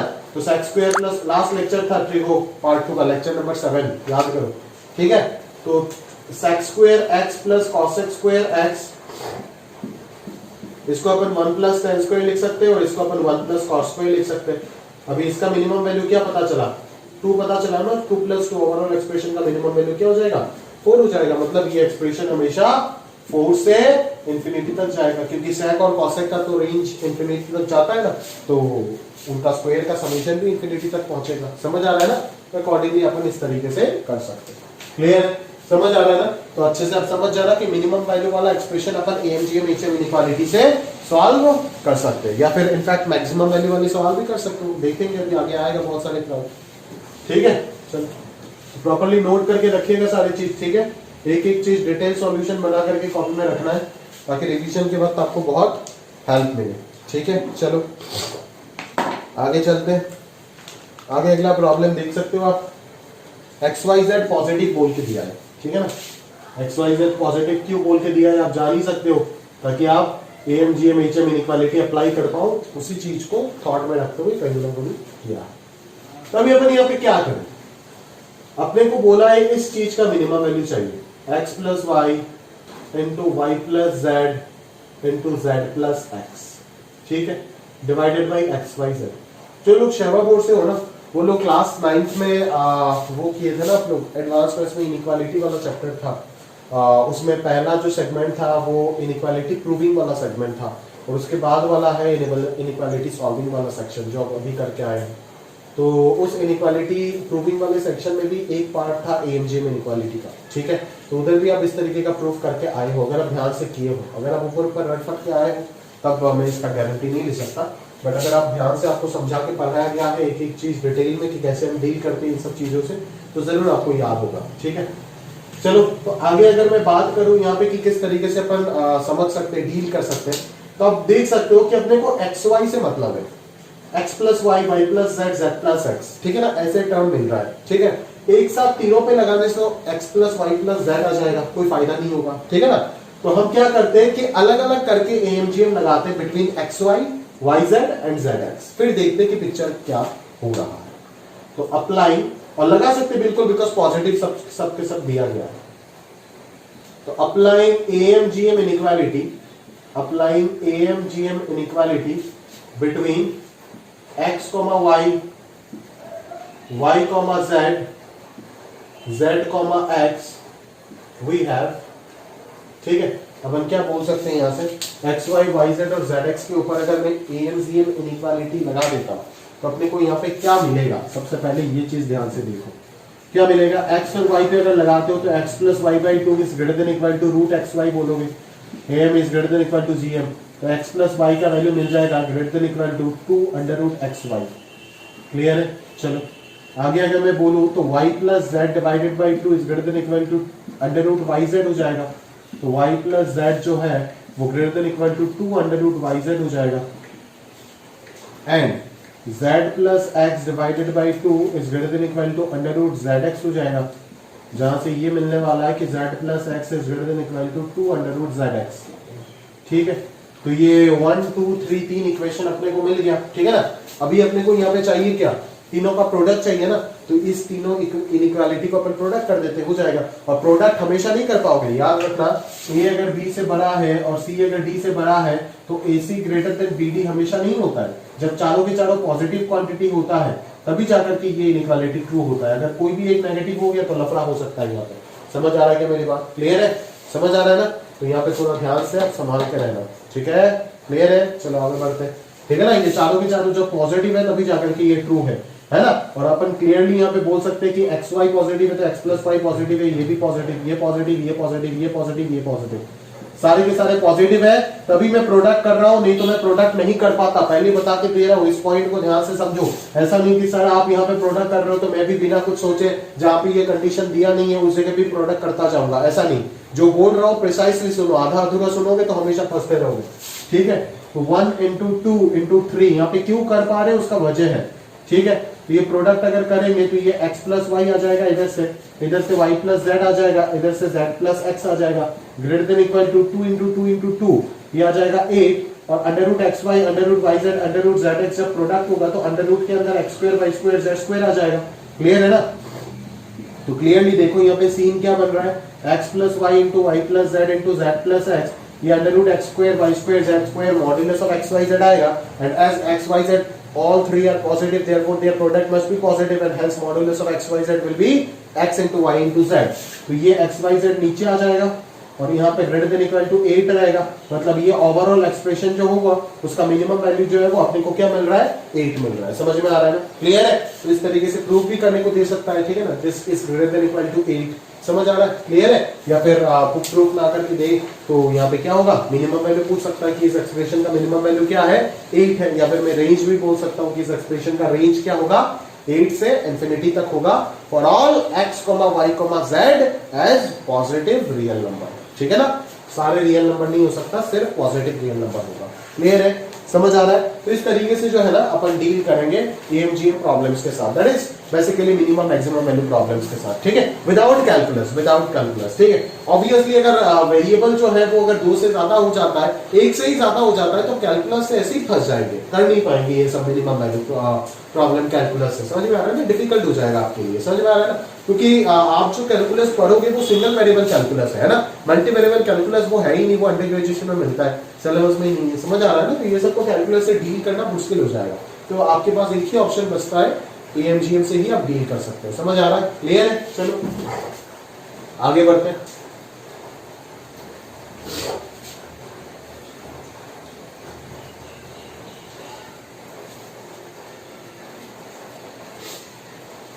एक्स वाई जेड पॉजिटिव है, x into y into z 8 है और मिनिमम वैल्यू पूछ रखा है इस एक्सप्रेशन का। ठीक है? तो अभी किस तरीके से अपन डील करें इस प्रॉब्लम को जरा ध्यान से देखते हैं। एक्स वाई जेड पॉजिटिव क्यों दिया है जानते हो? ताकि एएमजीएम लगा पाओ आप।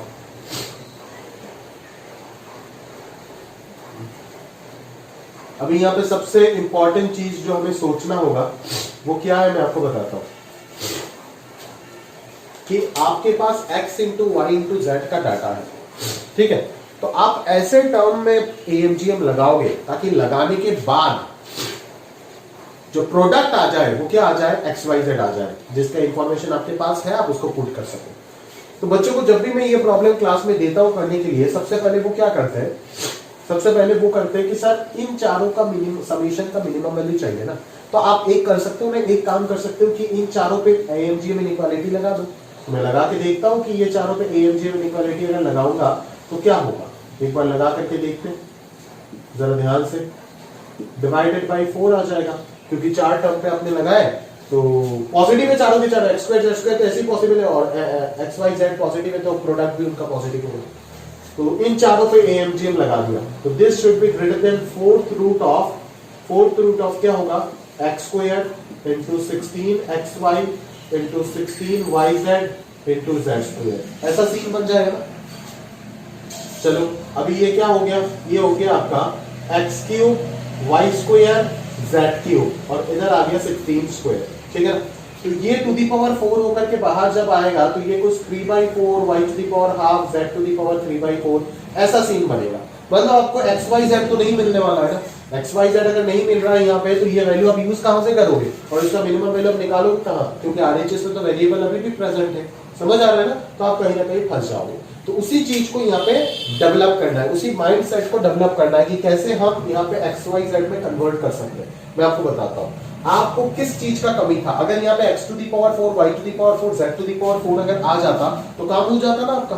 तो x टू दी पावर 4 मतलब एक x का कमी है, एक z का कमी है और 2 y का कमी है। तो एक x एक z और 2 y बढ़ाना है, मतलब इस टर्म को स्प्लिट कर देते हैं तो एक x एक y बढ़ जाएगा। इस टर्म को स्प्लिट कर देते हैं तो एक y एक z बढ़ जाएगा। तो एक x एक z और 2 y बढ़ गया, हो जाएगा ना काम। समझ आ रहा है मेरी बात? बस वही लॉजिक लगाएंगे अपन। तो क्या हो रहा है, सिमेट्रिकली ब्रेक करोगे। हाँ सिमेट्रिकली ब्रेक करोगे तो इस 16xy को मैं क्या कर देता हूं, 8xy और 8xy में ब्रेक कर देता हूं। सिमिलरली 16yz को मैं क्या करता हूं, 8yz और 8yz में ब्रेक कर देता हूं। ठीक है? तो आराम से अभी हमारे पास जो नया टर्म आ गया वो 1 2 3 4 5 6, ये 6 टर्म है। पहले तो 4 पे लगाया था, ये 4 पे लगा के उधर एक्स वाई जेड मिल नहीं रहा था, बट हमने सोच लिया कि हमें इधर एक एक्स एक वाई एक जेड और 2 वाई का कमी था, तो वो हमें मिल चुका है। एक एक्स एक वाई और एक वाई एक जेड, मतलब एक एक्स एक जेड और 2 वाई मिल चुका है। ठीक है, तो आराम से अभी एक्स वाई जेड इधर बन जाएगा अगर मैं इन 6 में से, मतलब इन 6 पे अगर एएमजीएम इनइक्वालिटी लगा देता हूं। ठीक है, और ये 6 के 6 पॉजिटिव है तो बिल्कुल मैं लगा सकता हूं। ठीक है ना, अप्लाइंग AMGM inequality between, ठीक है, between कौन कौन, x square 8xy 8xy 8yz 8yz z square. ठीक है, टर्म सिमेट्रिक होना चाहिए, पहले बता रहा हूं, जिसको आप स्प्लिट कर रहे हो ना एग्जैक्टली मिड टर्म में स्प्लिट करोगे।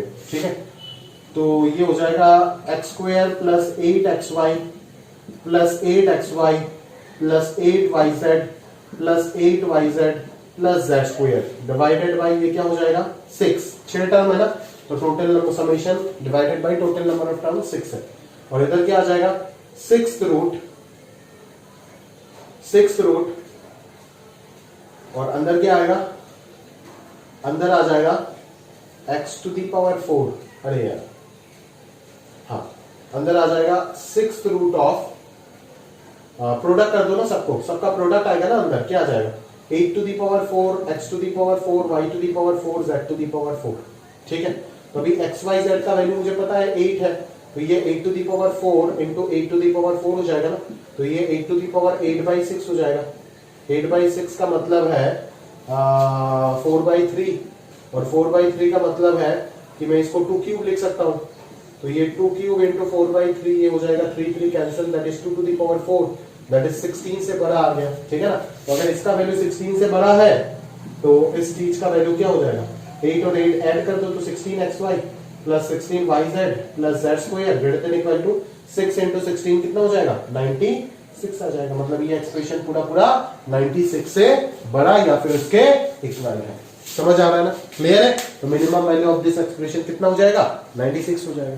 क्लियर है ना, समझ आ रहा है? तो इस तरीके के हमें प्रॉब्लम्स जो है वो करना पड़ेगा, तभी जाकर के वो माइंडसेट जो है वो डेवलप होगा। समझ आ रहा है, क्लियर है? चलो, जो प्रॉब्लम मैं बोलूंगा कि पहले एक बार खुद से, अभी जितने भी प्रॉब्लम, अभी थोड़ा बहुत मैंने इंट्रोडक्शन दे दिया 3 प्रॉब्लम करा के, अभी जो भी प्रॉब्लम आगे कराऊंगा ना उसको आप एक बार पॉज करके मेरा सॉल्यूशन देखने से पहले आप एक बार ट्राई कर देना। ठीक है, ट्राई करके फिर मेरा सॉल्यूशन देखो। समझ आ रहा है ना, क्लियर है? चलो,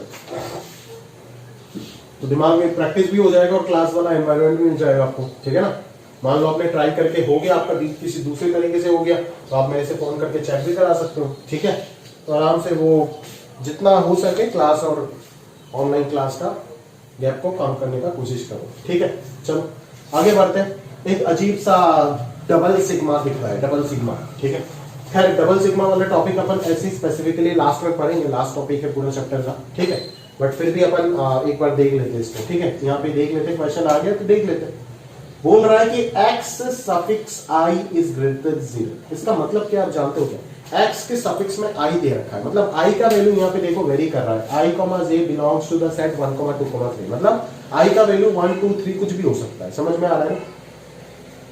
तो अगर i का वैल्यू 1, 2, 3 कुछ भी हो सकता है तो बात क्या बनेगा, जरा ध्यान से बोलो। तो क्या आप बोलोगे सर यहाँ पे 1 रखो या 2 रखो या 3 रखो, सारे के सारे पॉजिटिव है।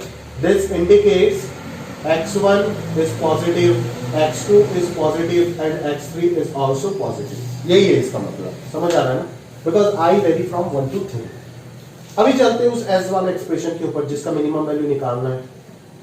डबल सिग्मा, सिग्मा तो आप जानते हो समेशन है, मैंने आपको पहले बताया था स्टार्टिंग में, है ना। चलो, तो यहाँ पे 2 सिग्मा है और 2 अंदर वेरिएबल भी दिख रहा है, एक i एक j। तो पहले आप इस सिग्मा को ब्रेक करो, फिर आप इस सिग्मा के बारे में सोचोगे। ठीक है ना, तो फर्स्ट इस सिग्मा को ब्रेक करो, अंदर से ऐसे चलोगे। ठीक है ना, एक एक एक एक करके अंदर से चलोगे। तो आप अगर फर्स्ट सिग्मा को ब्रेक करोगे तो क्या आएगा, ये बोल रहा है i का वैल्यू 1 से 3 तक वेरी कर रहा है। तो सबसे पहले मैं i का वैल्यू 1 पुट करूंगा तो x1 डिवाइडेड बाई xj मिलेगा। ठीक है, चलो, फिर मैं i का वैल्यू 1 के बाद क्या आएगा 2 आएगा, क्योंकि i इज इंटीजर देख रहा है ना, 1, 2, 3 है। तो नेक्स्ट आएगा x2 बाई xj और नेक्स्ट आएगा x3 डिवाइडेड बाई xj। ठीक है, समझ में आ रहा है? अब ये सिग्मा एक्स तीनों जगह पे है तो अपन तीनों जगह पे लगा सकते हैं, ठीक है ना। इसको ब्रेक कर सकते हैं ना ऐसे, j equal to 1 to 3 x1 divided by xj, ये एक टर्म हो गया मेरा पूरा। अगला जो टर्म होगा वो क्या हो जाएगा, j इज इक्वल टू 1 से 3 तक x2 डिवाइडेड बाई xj, ठीक है, plus j is equal to 1 to 3 तक x3 डिवाइडेड बाई xj, ठीक है ना। ऐसे ब्रेक कर दो, ठीक है, सिग्मा को ब्रेक कर सकते हो आप। अभी ये क्या होगा, अभी j पे लगाना है सिग्मा, तो j का वैल्यू भी 1 से 3 तक वेरी कर रहा है, तो पहले क्या डालोगे, j का वैल्यू 1 डालोगे, ठीक है, फिर क्या डालोगे 2 डालोगे, फिर क्या डालोगे 3 डालोगे, तो ये आ गया इस ब्रैकेट का काम। अभी इसको ब्रेक करते हैं तो ये क्या आएगा, पहले आएगा x j के जगह पे x1, फिर x1 की जगह पे आएगा x2, फिर x3, समझ में आ रहा है। और अगला वाला भी क्या आएगा, x3 बाई x1 आएगा पहले, फिर x3 बाई x2 आएगा, फिर x3 बाई x3 आएगा। अभी यहाँ पे देखो ये कैंसिल हो रहा है, ये कैंसिल हो रहा है, ये कैंसिल हो रहा है, ये 1 1 1 मिलके तो पहले ही 3 आ जाएगा, ठीक है। और अभी मैं एक और रीअरेंजमेंट कर रहा हूं, जरा ध्यान से देखना। x1 बाई x2 को मर्ज कर दो x2 बाई x1 के साथ, तो ये क्या आ जाएगा, x1 by x2 plus x2 by x1, फिर x1 बाई x3 को आप मार्च कर दो इसके साथ x3 बाई x1 के साथ, ठीक है ना, that is x1 by x3 plus x3 by x1 हो जाएगा। और रिमेनिंग x2 बाई x3 को आप किसके साथ कर दो, x3 बाई x2 के साथ कर दो, ठीक है ना। तो this expression is greater than equal to 3 plus 2 plus 2 plus 2, that is overall answer जो है वो ग्रेटर देन इक्वल टू 9 हो जाएगा। मतलब s का मिनिमम वैल्यू जो है वो क्या हो जाएगा, 9 हो जाएगा। अभी बच्चों को डाउट आ जाता है, सर ये expression greater than equal to this कैसे हो गया, मैं आपको बताता हूं। x1 x2 पॉजिटिव है, ठीक है, तो इन दोनों पे AMGM लगा सकते हो ना, लगा दो इन दोनों पे AMGM, सारा कहानी खुल जाएगा।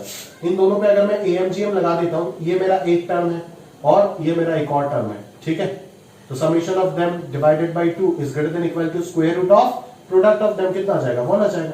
मतलब ये 2 उधर चला जाएगा ना, तो ये expression greater than equal to क्या हो गया, 2। सिमिलरली ये expression greater than equal to 2 है, ये expression greater than equal to 2 है, ये एक्सप्रेशन भी ग्रेटर देन इक्वल टू 2 है, तो इन तीनों का summation greater than equal to 6 हो जाएगा। फिर दोनों तरफ 3 ऐड कर देंगे तो ग्रेटर देन इक्वल टू 9 आ जाएगा, और इधर क्या आ जाएगा, s आ जाएगा। s is greater than equal to 9, therefore minimum value of s will be 9। Clear है, समझ आ रहा है ना। तो कुछ इस तरीके से जो है अपन प्रॉब्लम को सॉल्व कर सकते हैं। क्लियर है, समझ आ रहा है पक्का। तो पहले तो यहाँ पे डबल सिग्मा ब्रेकिंग का एक कंसेप्ट आ गया, ठीक है, और फिर आपका AMGM यूज हो रहा है, ठीक है ना। तो इस प्रकार के प्रॉब्लम आपके एडवांस में पूछे जा सकते हैं, बिल्कुल ठीक है। क्लियर है, चलो आगे बढ़ते हैं, आगे बढ़ते हैं।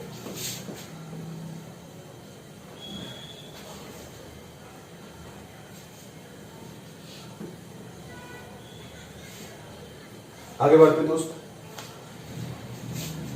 a greater than 0 then find the minimum value of this. ये भी आप पॉज करके ट्राई करें, कर लोगे शायद खुद से।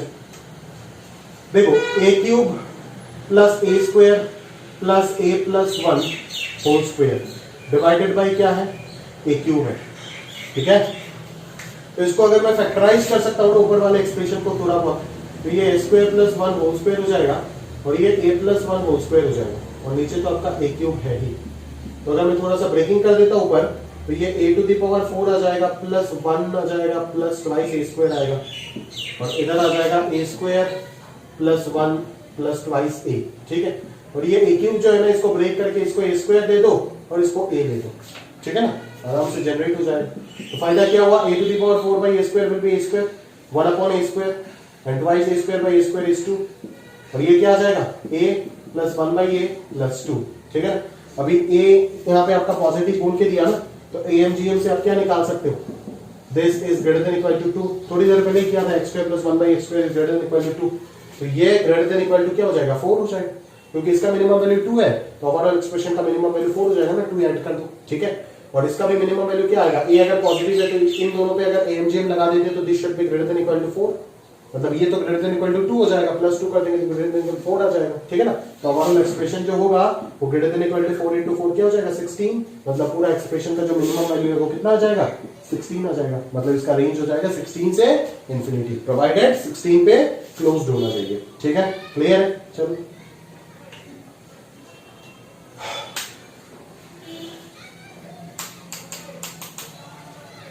पे क्लोज तभी नहीं हो सकता है अगर a का वैल्यू 1 नहीं होता है, ठीक है ना। अगर क्वेश्चन में कभी भी आप ध्यान नहीं देते हो और यहाँ पे दो ऑप्शन बना देता हो, एक 16 से इंफिनिटी ओपन और एक 16 से इंफिनिटी क्लोज, तो आप ध्यान दे देना कि कहाँ पे मैंने क्या यूज किया है प्रॉपरली, ठीक है। तो अगर मैं a नॉट इक्वल टू 1 लगा देता हूँ तो आप देख सकते हो कि ये जब कभी भी 4 के इक्वल नहीं हो पाएगा, क्योंकि ये 4 के इक्वल कब हो पाएगा, जब a का वैल्यू 1 होगा। यहाँ पे भी ये 4 के इक्वल कब हो पाएगा, जब a का वैल्यू 1 होगा। तो इस बात का ध्यान दे, अगर a का वैल्यू 1 नहीं होता है तो ये 16 के इक्वल नहीं हो पाएगा, 16 से बड़ा होगा हमेशा, ठीक है। और अगर a 1 हो सकता है, जो कि इस क्वेश्चन में a greater than 0 means a can be 1, that's why the range of that expression must be greater than equal to 16। Clear है, समझ आ रहा है ना, पक्का। चलो आगे बढ़ते हैं।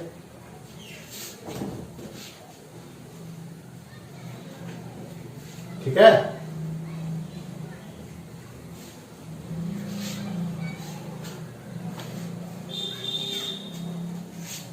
अगला question, ABC greater than equal to 0 and A plus B plus C अगर 3 है, then prove that this is less than equal to this. या फिर इस क्वेश्चन को मैं ऐसे भी पूछ सकता था आपको कि maximum value of this, what is the maximum value of A square B cube into C square, ठीक है ना। तो इस तरीके से भी जनरेट कर सकते हैं इस प्रॉब्लम को। देखो यहाँ पे आपको बहुत कुछ सीखने को मिलेगा, ठीक है ना। ये क्वेश्चन बड़ा मैं इंपॉर्टेंट बोल रहा हूँ, ये आपको बहुत कुछ सिखा के जाएगा, ठीक है, किस तरीके से प्रॉब्लम्स को डील करते हैं। ऐसे प्रॉब्लम अगर कोई बच्चा दुनिया में जिंदगी में किया नहीं है तो कभी ये उम्मीद मत करो एग्जाम में जाके कर लेगा, ठीक है। तो करना पड़ेगा, ठीक है ना, सिर्फ टैलेंटेड होने से काम नहीं चलेगा, ठीक है, पढ़ना पड़ेगा, अदरवाइज काम नहीं चलेगा, ठीक है। तो क्वेश्चन में क्या दिया है, ABC greater than equal to 0, ठीक है ना, और A plus B plus C जो है वो अपने को 3 दे रखा है, समझ में आ रहा है। तो अपने को जो निकालना है ना वो क्या निकालना है, इसका मैक्सिमम वैल्यू निकालना है, ठीक है। तो इसका मैक्सिमम वैल्यू अपन कैसे डील कर सकते हैं, ठीक है।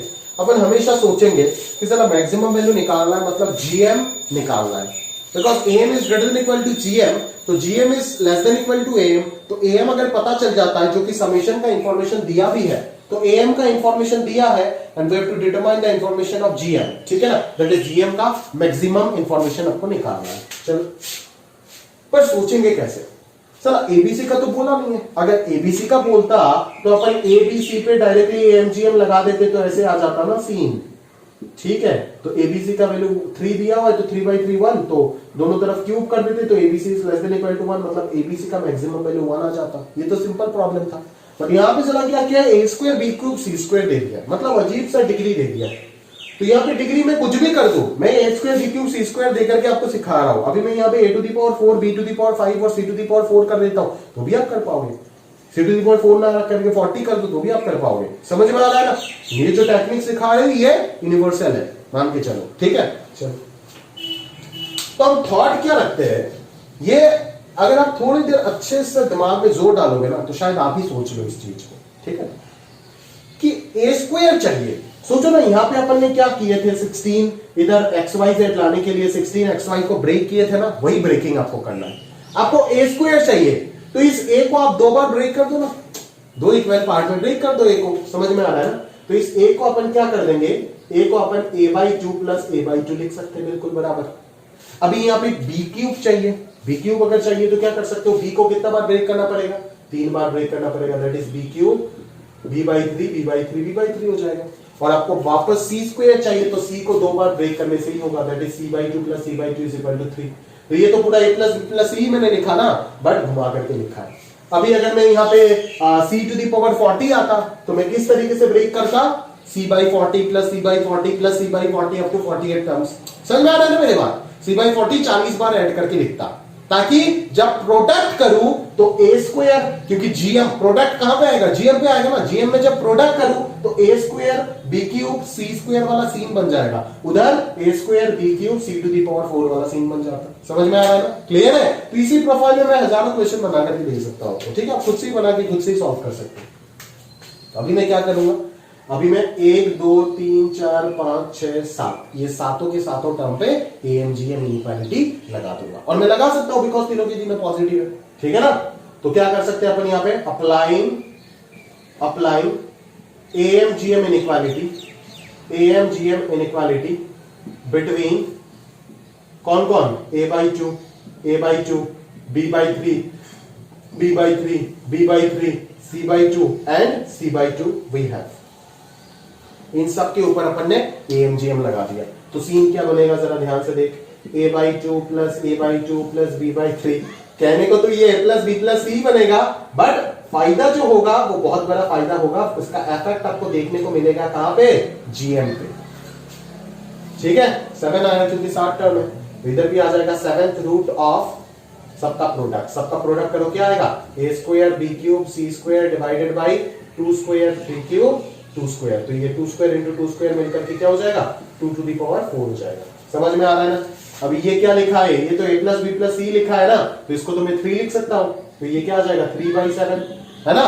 और यहाँ पे आपको a square b cube c square का मैक्सिमम वैल्यू चाहिए ना, तो आप इसको इस 7th रूट को तो हटाना होगा, तो दोनों तरफ टू द पावर 7 कर दो। ये आ जाएगा a square b cube c square divided by 2 to the power 4 into 3 cube. तो इस चीज को उधर लेके चले जाओ, इनइक्वालिटी कोई इफेक्ट भी नहीं होगा बिकॉज पॉजिटिव नंबर है। तो इधर 3 to the power 7 divided by 7 to the power 7 into 2 to the power 4 into 3 cube. ठीक है ना, तो ये क्या हो गया 2 to the power 4 into 3 to the power 10 divided by 7 to the power 7। तो ये आ गया इस एक्सप्रेशन का मैक्सिमम वैल्यू। ये देखो प्रूफ हो गया, समझ आ रहा है, क्लियर है। तो अगर मैं आपको यहाँ पे बोलो a to the power 5 b to the power 8 into c to the power 13 का मैक्सिमम वैल्यू निकालो, तो आप अकॉर्डिंगली कर सकते हो। आप इस चीज को a/5 plus a/5 plus a/5 5 बार लिखोगे, इसको 8 बार लिखोगे, b/8 b/8 b/8, इसको 13 बार लिखना पड़ेगा c/13। जनरली कंसेप्ट टेस्ट करने के लिए इतना बड़ा देने का जरूरत नहीं है, आईटीजे कुछ भी पूछेगा तो आप कर सकते हो आराम से, बट अगर मैं ध्यान से देखो तो आप आराम से इस चीज का मैक्सिमम वैल्यू निकाल सकते हो। ठीक है, तो जब भी प्रोडक्ट में आता है तो मैक्सिमम वैल्यू पूछता है, देखते हो ना, समेशन का इंफॉर्मेशन देता है और मैक्सिमम वैल्यू पूछता है प्रोडक्ट का। ठीक है, और अगर कभी प्रोडक्ट का इंफॉर्मेशन देता है जैसे यहाँ पे दिया, तो समेशन वाले का मिनिमम वैल्यू पूछता है। समझ में आ रहा है ना। तो बिल्कुल आप समझ जाना है, ये मिनिमम मैक्सिमम का खेल एएमजीएम से निपटने वाला है। क्लियर है, समझ आ रहा है ना मेरी बात, पक्का। चलो, तो ये टेक्निक बहुत अच्छे से सीख करके रखना है ना, ये बहुत काम का चीज है, बहुत अच्छे क्वेश्चन में आएगा। और टेस्ट में मान लो जी एडवांस में 2 क्वेश्चन तो इस टॉपिक के ऊपर बनेगा ही बनेगा। ठीक है, ये जो सितंबर वाला टेस्ट है, ठीक है, तो आप मान करके चलो, इसका बिना तो टेस्ट हो ही नहीं सकता। ठीक है, तो आप ध्यान से इस टॉपिक को सीखो, बोर्ड एग्जाम में तो बिल्कुल नहीं चाहिए, सिलेबस में ही नहीं है ये सब। ठीक है, आएगा ही नहीं, दूर दूर का रिश्ता नहीं है। ठीक है, बट आईटीजे मेंस एडवांस का प्यारा सा टॉपिक है। चलो, एबीसी ग्रेटर देन 0, 7 वाला खुद से एक बार ट्राई करो, ट्राई करके देखो, पॉज करके ट्राई कर लो एक बार। ठीक है, क्या बोल रहा है, a square into b plus c plus b square into c plus a plus c square into a plus b divided by abc. इसका मैक्सिमम वैल्यू क्या मिनिमम वैल्यू चाहिए। ठीक है, तो इसको थोड़ा सा सिंप्लीफाई करेंगे पहले। कैसे, डायरेक्टली तो पता नहीं चल रहा है, इन तीनों पे एएमजीएम अगर लगा दोगे तो कोई फर्क नहीं पड़ेगा, है ना। कुछ आएगा क्या, नहीं आएगा, जीएम तो सिंप्लीफाई होगा ही नहीं, और कुछ इंफॉर्मेशन भी यहाँ पे नहीं दिया है, मतलब पूरा सिंप्लीफाई करना पड़ेगा। ठीक है, तो ए स्क्वायर बी के साथ ए बी स्क्वायर को मर्ज कर दो, बी स्क्वायर सी के साथ बी सी स्क्वायर को मर्ज करो, और सी स्क्वायर ए के साथ ए सी स्क्वायर को मर्ज कर दो, divided by a b c आ जाएगा। तो यहाँ पे ये क्या बनेगा, a b into a plus b, यहाँ पे क्या बनेगा, b c into b plus c, और यहाँ पे क्या बनेगा, c a into c plus a divided by a into b into c. Clear. तो इस चीज को मैं इससे अगर डिवाइड कर देता हूं तो क्या आएगा, ए प्लस बी बाई सी, यहाँ पे क्या आ जाएगा, B plus C by A, और यहाँ पे आ जाएगा C plus A by B.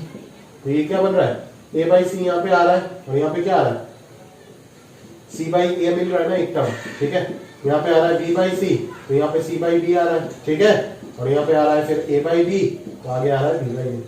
देख कितना सुंदर गंदा एक्सप्रेशन को कितना सुंदर एक्सप्रेशन में कन्वर्ट कर दिया। अभी पूरा जानता है ये इसका रेसिप्रोकल है, मतलब x प्लस 1/x है। इन दोनों पे अगर AMGM लगा देता हूं तो this expression should be greater than equal to 2 मिल जाएगा, दिस एक्सप्रेशन भी greater than equal to 2, this expression भी ग्रेटर देन इक्वल टू 2। तो सबका समेशन 3 इक्वेशन बनेगा ना। क्या लिखोगे, applying AMGM between a by c, c by a, semicolon, b by c, c by b, semi, and a by b, b by a, we have a plus c by a divided by 2 is greater than equal to under root of a by c into c by a। क्या आ जाएगा, a by c plus c by a greater than equal to 2। इसको equation 1, similarly equation 2, equation 3, फिर 1 plus 2 plus 3, क्योंकि यहाँ पे plus है ना, प्रोडक्ट तो नहीं है, अगर प्रोडक्ट होता तो प्रोडक्ट भी कर लेते, क्या दिक्कत है।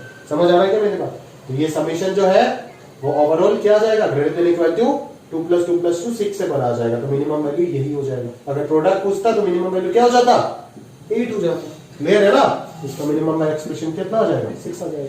क्लियर है, समझ में आ रहा है ना? चलो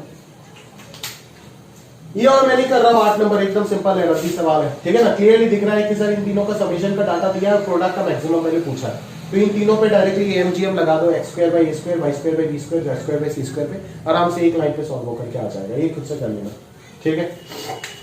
चलो अब आगे सोचते हैं, ठीक है ना? कैसे सोचेंगे देखो।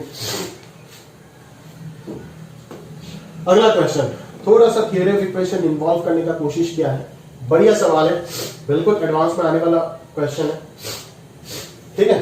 ध्यान से देखो, x to the power 4 minus 4x cube plus ax square plus bx plus 1 equal to 0 has 4 positive roots, इसका 4 पॉजिटिव रूट है, मैं मान लेता हूं अल्फा बीटा गामा डेल्टा, ठीक है? तो अपने को बोल रहा है कि ए और बी का वैल्यू निकालो, बस इतना सा इंफॉर्मेशन देके पूछता है ए और बी निकालो, कितना बड़ा हिम्मत है देखो।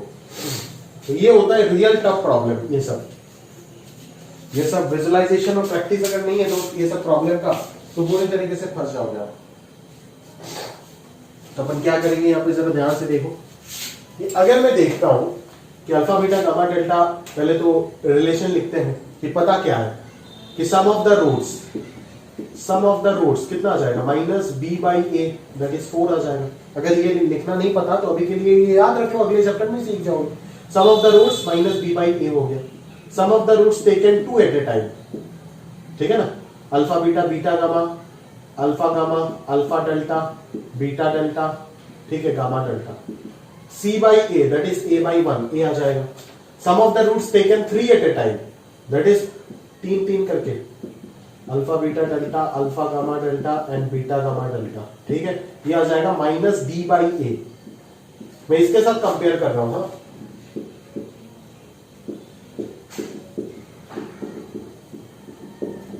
ठीक है?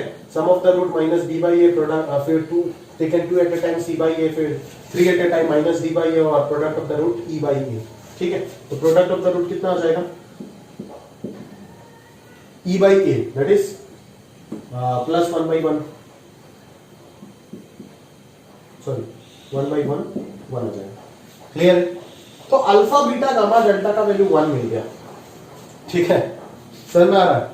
और alpha plus beta plus gamma plus delta, जो होशियार बच्चा है ना वो तो इसको देखेगा ही नहीं, बिना देखे सॉल्व कर देगा। बोले कैसे? मैं बताता हूं कैसे। वो बोलेगा सर आप जानते हो कि यहाँ पे अगर मैं अल्फा बीटा गामा डेल्टा पे एरिथमेटिक मीन लिखता हूं तो क्या होगा, वो हो जाएगा alpha plus beta plus gamma plus delta divided by 4, जो कि हो जाएगा 4/4 दैट इज 1। और अगर मैं इन चारों पे ज्योमेट्रिक मीन लिखता हूं तो क्या होगा, आप जानते हो सर? मैं बोलूंगा क्या होगा, वो बोलेगा ये होगा, that is 4th root of 1 होगा, दैट इज 1 आएगा। मतलब आप देख रहे हो सर क्या हो रहा है? मैं बोला नहीं समझ नहीं आ रहा है, आप समझा के दो। वो बोलेगा देखो एरिथमेटिक और ज्योमेट्रिक मीन इक्वल हो रहा है। क्या आपको याद है, आप ही ने तो पढ़ा है थोड़ी देर पहले कि एरिथमेटिक और ज्योमेट्रिक मीन इक्वल कब होता है? एरिथमेटिक और ज्योमेट्रिक मीन इक्वल तभी होता है जब सारे टर्म्स इक्वल हो जाते हैं। मतलब यहाँ पे क्लियरली ये पता चल रहा है कि ये चारों के चारों रूट इक्वल रूट है, ये चारों के चारों रूट इक्वल रूट है। अगर ये चारों के चारों रूट इक्वल रूट होता है तो डेफिनेटली यहाँ पे पता चल रहा है कि चारों के चारों को 1 ही होना पड़ेगा, तभी तो समेशन 4 और प्रोडक्ट बना सकता है ना।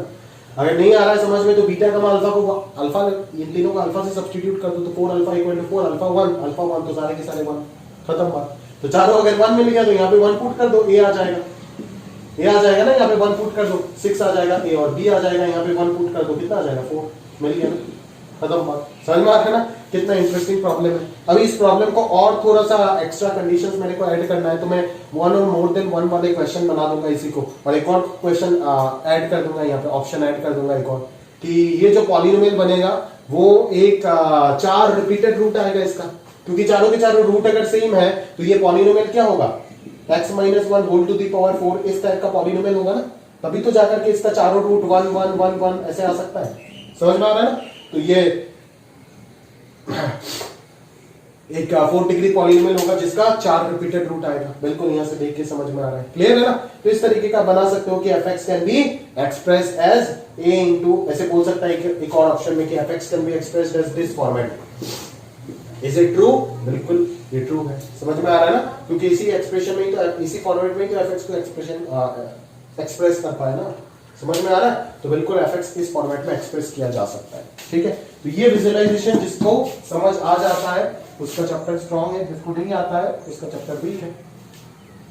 वीक है मतलब और प्रैक्टिस का जरूरत है उसको, ठीक है। तो कितना बढ़िया प्रॉब्लम है, आप ध्यान से देखो, है ना, कितने अच्छे से ये सॉल्व हुआ है, समझ आ रहा है क्या, क्लियर है। नंबर 10 खुद से एक बार ट्राई मारो, उम्मीद करता हूं कर लोगे, उम्मीद है मेरा कि आप कर लोगे, पर हकीकत में कर पाओगे या नहीं वो तो करने के बाद ही पता चलेगा, है ना। चलो आगे देखते हैं, आगे देखते हैं। देखो अगला है a q plus 4b b by 8c square 1 plus c by 2a, इसका मिनिमम वैल्यू निकालना है। तो सम का इंफॉर्मेशन दिया है तो ऑब्वियसली मिनिमम ही पूछेगा, बट यहाँ पे प्रोडक्ट का कोई इंफॉर्मेशन ही नहीं दिया। तो अगर मैं इन तीनों में डायरेक्टली एमजीएम लगा देता हूं तो कोई फर्क नहीं पड़ेगा, मतलब कोई आउटपुट मेरे को नहीं मिलेगा, क्योंकि इन तीनों का प्रोडक्ट तो सॉल्व होके कुछ आएगा ही नहीं ना, ठीक है। तो फिर मेरे दिमाग में आया इसको स्प्लिट कर देता हूं, इसको स्प्लिट कर देता हूं और अभी मैं इन चारों पे एमजीएम लगा देता हूं, ठीक है। तो इन चारों पे अगर एमजीएम लगाता हूं तो मेरे को प्रोडक्ट जो है वो पूरा कैंसिल आउट होना पड़ेगा, एबीसी पूरा कैंसिल आउट होना पड़ेगा, नहीं तो मेरे को तो आंसर ही नहीं मिलेगा ना, समझ आ रहा है। तो ये एक मेजर प्रॉब्लम है जो आपको यहाँ पे फेस करने को मिल रहा है। प्रोडक्ट देखो कितना आएगा, a cube B c divided by नीचे आ जाए a square b C square, मतलब बी बी तो कैंसिल हो रहा है, एक ए ऊपर बच रहा है और एक से नीचे बच रहा है, ठीक है। मतलब अभी भी और स्प्लिटिंग बाकी है, अभी अगर और स्प्लिटिंग नहीं किया तो काम नहीं बनेगा। एक ए ऊपर चाहिए और एक सी ऊपर चाहिए, तो किसमें चेंजेस आना चाहिए, ए और सी जिस एक्सप्रेशन में प्रेजेंट है उसमें चेंजेस करो। इधर ए बी है, इधर बी सी है, इधर सिर्फ ए है, ए और सी इस एक्सप्रेशन में प्रेजेंट है, मतलब इसको और ब्रेक करूंगा। कैसे ब्रेक करूंगा, c/4 है और c/4 है, मैंने बोला था सिमेट्रिक ब्रेक करना हमेशा, ठीक है। तो अभी आप अगर इन पांचों एक्सप्रेशन में अगर एमजीएम लगा देते हो तो शायद कोई ना कोई बात बनेगा, दैट इज आरएचएस जो है वो सिंप्लीफाई हो जाएगा। अदरवाइज आरएचएस पे एबीसी अगर बच गया तो आप मिनिमम वैल्यू कैसे निकालोगे, निकाल पाओगे क्या, इम्पॉसिबल हो जाएगा। कितना इंटरेस्टिंग टॉपिक है, देखो समझ में आ रहा है ना, पूरा पूरा दिमाग का खेल है। तो ये 5 डिवाइडेड बाई 5 अगर मैं करता हूं तो greater than equal to fifth root of क्या आएगा, इन सब का product, that is A cube B C square ऊपर आ रहा है, नीचे कितना आ रहा है 4 क्यूब, ये तो 16 है, 4 स्क्वायर तो 4 टू द पावर 5 होगा, और इधर आ रहा है A cube B C square, देखो पूरा पूरा कैंसिल हो रहा है, 4 to the power 5 whole to the power 1/5 हो जाएगा 1/4, ठीक है। तो पूरा पूरा इस एक्सप्रेशन का जो वैल्यू है वो क्या है, इसी को तो स्प्लिट करके मैंने लिखा था ना, तो इसी को मैं ऊपर के इक्वल लिख सकता हूं ना आराम से। इसको अगर मैं वापस एडजस्टमेंट कर दूंगा तो यही तो आ जाएगा ना, ऊपर से एडजस्टमेंट अगर कर दूंगे नीचे से ऊपर तो ये 5 इधर आ जाएगा, तो ये ग्रेटर देन इक्वल टू 5/4 आ गया, समझ में आ रहा है ना, दैट इज इसका मिनिमम वैल्यू हो जाएगा 5/4। बट अगर आपने इस तरीके से खेल नहीं खेलते इसके साथ तो इधर एबीसी बच जाता और आप इसका मिनिमम वैल्यू निकाल नहीं पाते, समझ आ रहा है। तो यही है ब्यूटी एमजीएम इनइक्वालिटी का, समझ में आ रहा है ना, इतना इंटरेस्टिंग टॉपिक है, पूछो मत, करते जाओ बस आराम से, ठीक है। चलो आगे बढ़ते हैं, next 11 number, if M between two numbers exceed their GM by 2, तो दो नंबर ए और बी मान लेते हैं, उनका एम जो है एक्सीड देयर जीएम बाई 2, मतलब ए इक्वल टू जी प्लस 2 है, जीएम से एम 2 बड़ा है, तो a minus G is equal to, एक इक्वेशन आ गया, ठीक है। The GM exceeds their HM by 8/5, मतलब g is equal to h plus 8/5 है, तो g minus h is equal to 8/5, समझ में आ रहा है ना। तो अभी बच्चे लोग क्या करते हैं, यहाँ पे A B put a plus B by 2 root A B put कर देते हैं, यहाँ पे भी ए बी का एक्सप्रेशन पुट करते हैं, फिर दो गंदा इक्वेशन सॉल्व करके वो लोग क्या करते हैं, बेसिकली दो गंदा इक्वेशन सॉल्व करते हैं और सॉल्व करने के बाद उनको फाइनल आंसर मिलता है, ठीक है। तो आपको मैं बोलूंगा इतना कुछ करने का जरूरत नहीं है, आपके पास प्रॉपर्टी है, प्रॉपर्टी का अप्लाई करो बढ़िया से। ऐसे तो मैं यहाँ पे भी a प्लस बी बाई 2, यहाँ पे रूट ए बी और यहाँ पे twice A B by a plus B put करके सॉल्व कर दूंगा, बट ये लेंदी हो जाएगा। तो उससे बचने के लिए आप क्या करो, एक और इंफॉर्मेशन आपके पास है ना, g square is equal to h property 1, याद है कि अगर दो नंबर के बीच में मैं बात कर रहा हूं, दो से ज्यादा अगर हो जाता है तो एक और एक्स्ट्रा कंडीशन आ जाता है कि number must be in GP, but वो कंडीशन नहीं चाहिए जब दो के लिए बात कर रहे हैं। अगर दो के लिए बात कर रहे हैं तो g square equal to H ही एक प्रॉपर्टी है।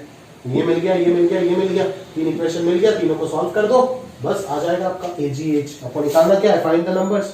अगर ए और जी मिल गया तो नंबर्स तो ऐसे ही आ जाएगा ना। एच को एलिमिनेट कर दो यहाँ से और ए और जी सिंप्लीफाई करके निकाल दो, है ना। एच का वैल्यू यहाँ से लिख दो जी स्क्वायर बाई ए, फिर एच को एलिमिनेट करके ए और जी निकाल दो, और ए और जी अगर आ गया तो नंबर्स तो आ ही जाएगा। याद है ना formula, a plus minus under root something कुछ ए स्क्वायर माइनस जी था, ठीक है ना।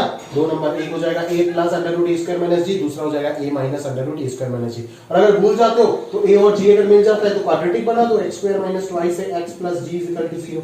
यही तो था ना क्वाड्रेटिक, सॉरी जी स्क्वायर था, यहाँ पे भी जी स्क्वायर था शायद, हाँ जी स्क्वायर, तो यही था ना क्वाड्रेटिक। यहाँ पे a plus B by 2 put करोगे तो सम ऑफ द रूट आ जाएगा, यहाँ पे रूट ए बी पुट करोगे तो g के जगह पे प्रोडक्ट ऑफ द रूट आ जाएगा। तो यही तो था क्वाड्रेटिक जिसको सॉल्व करके ये निकालते थे।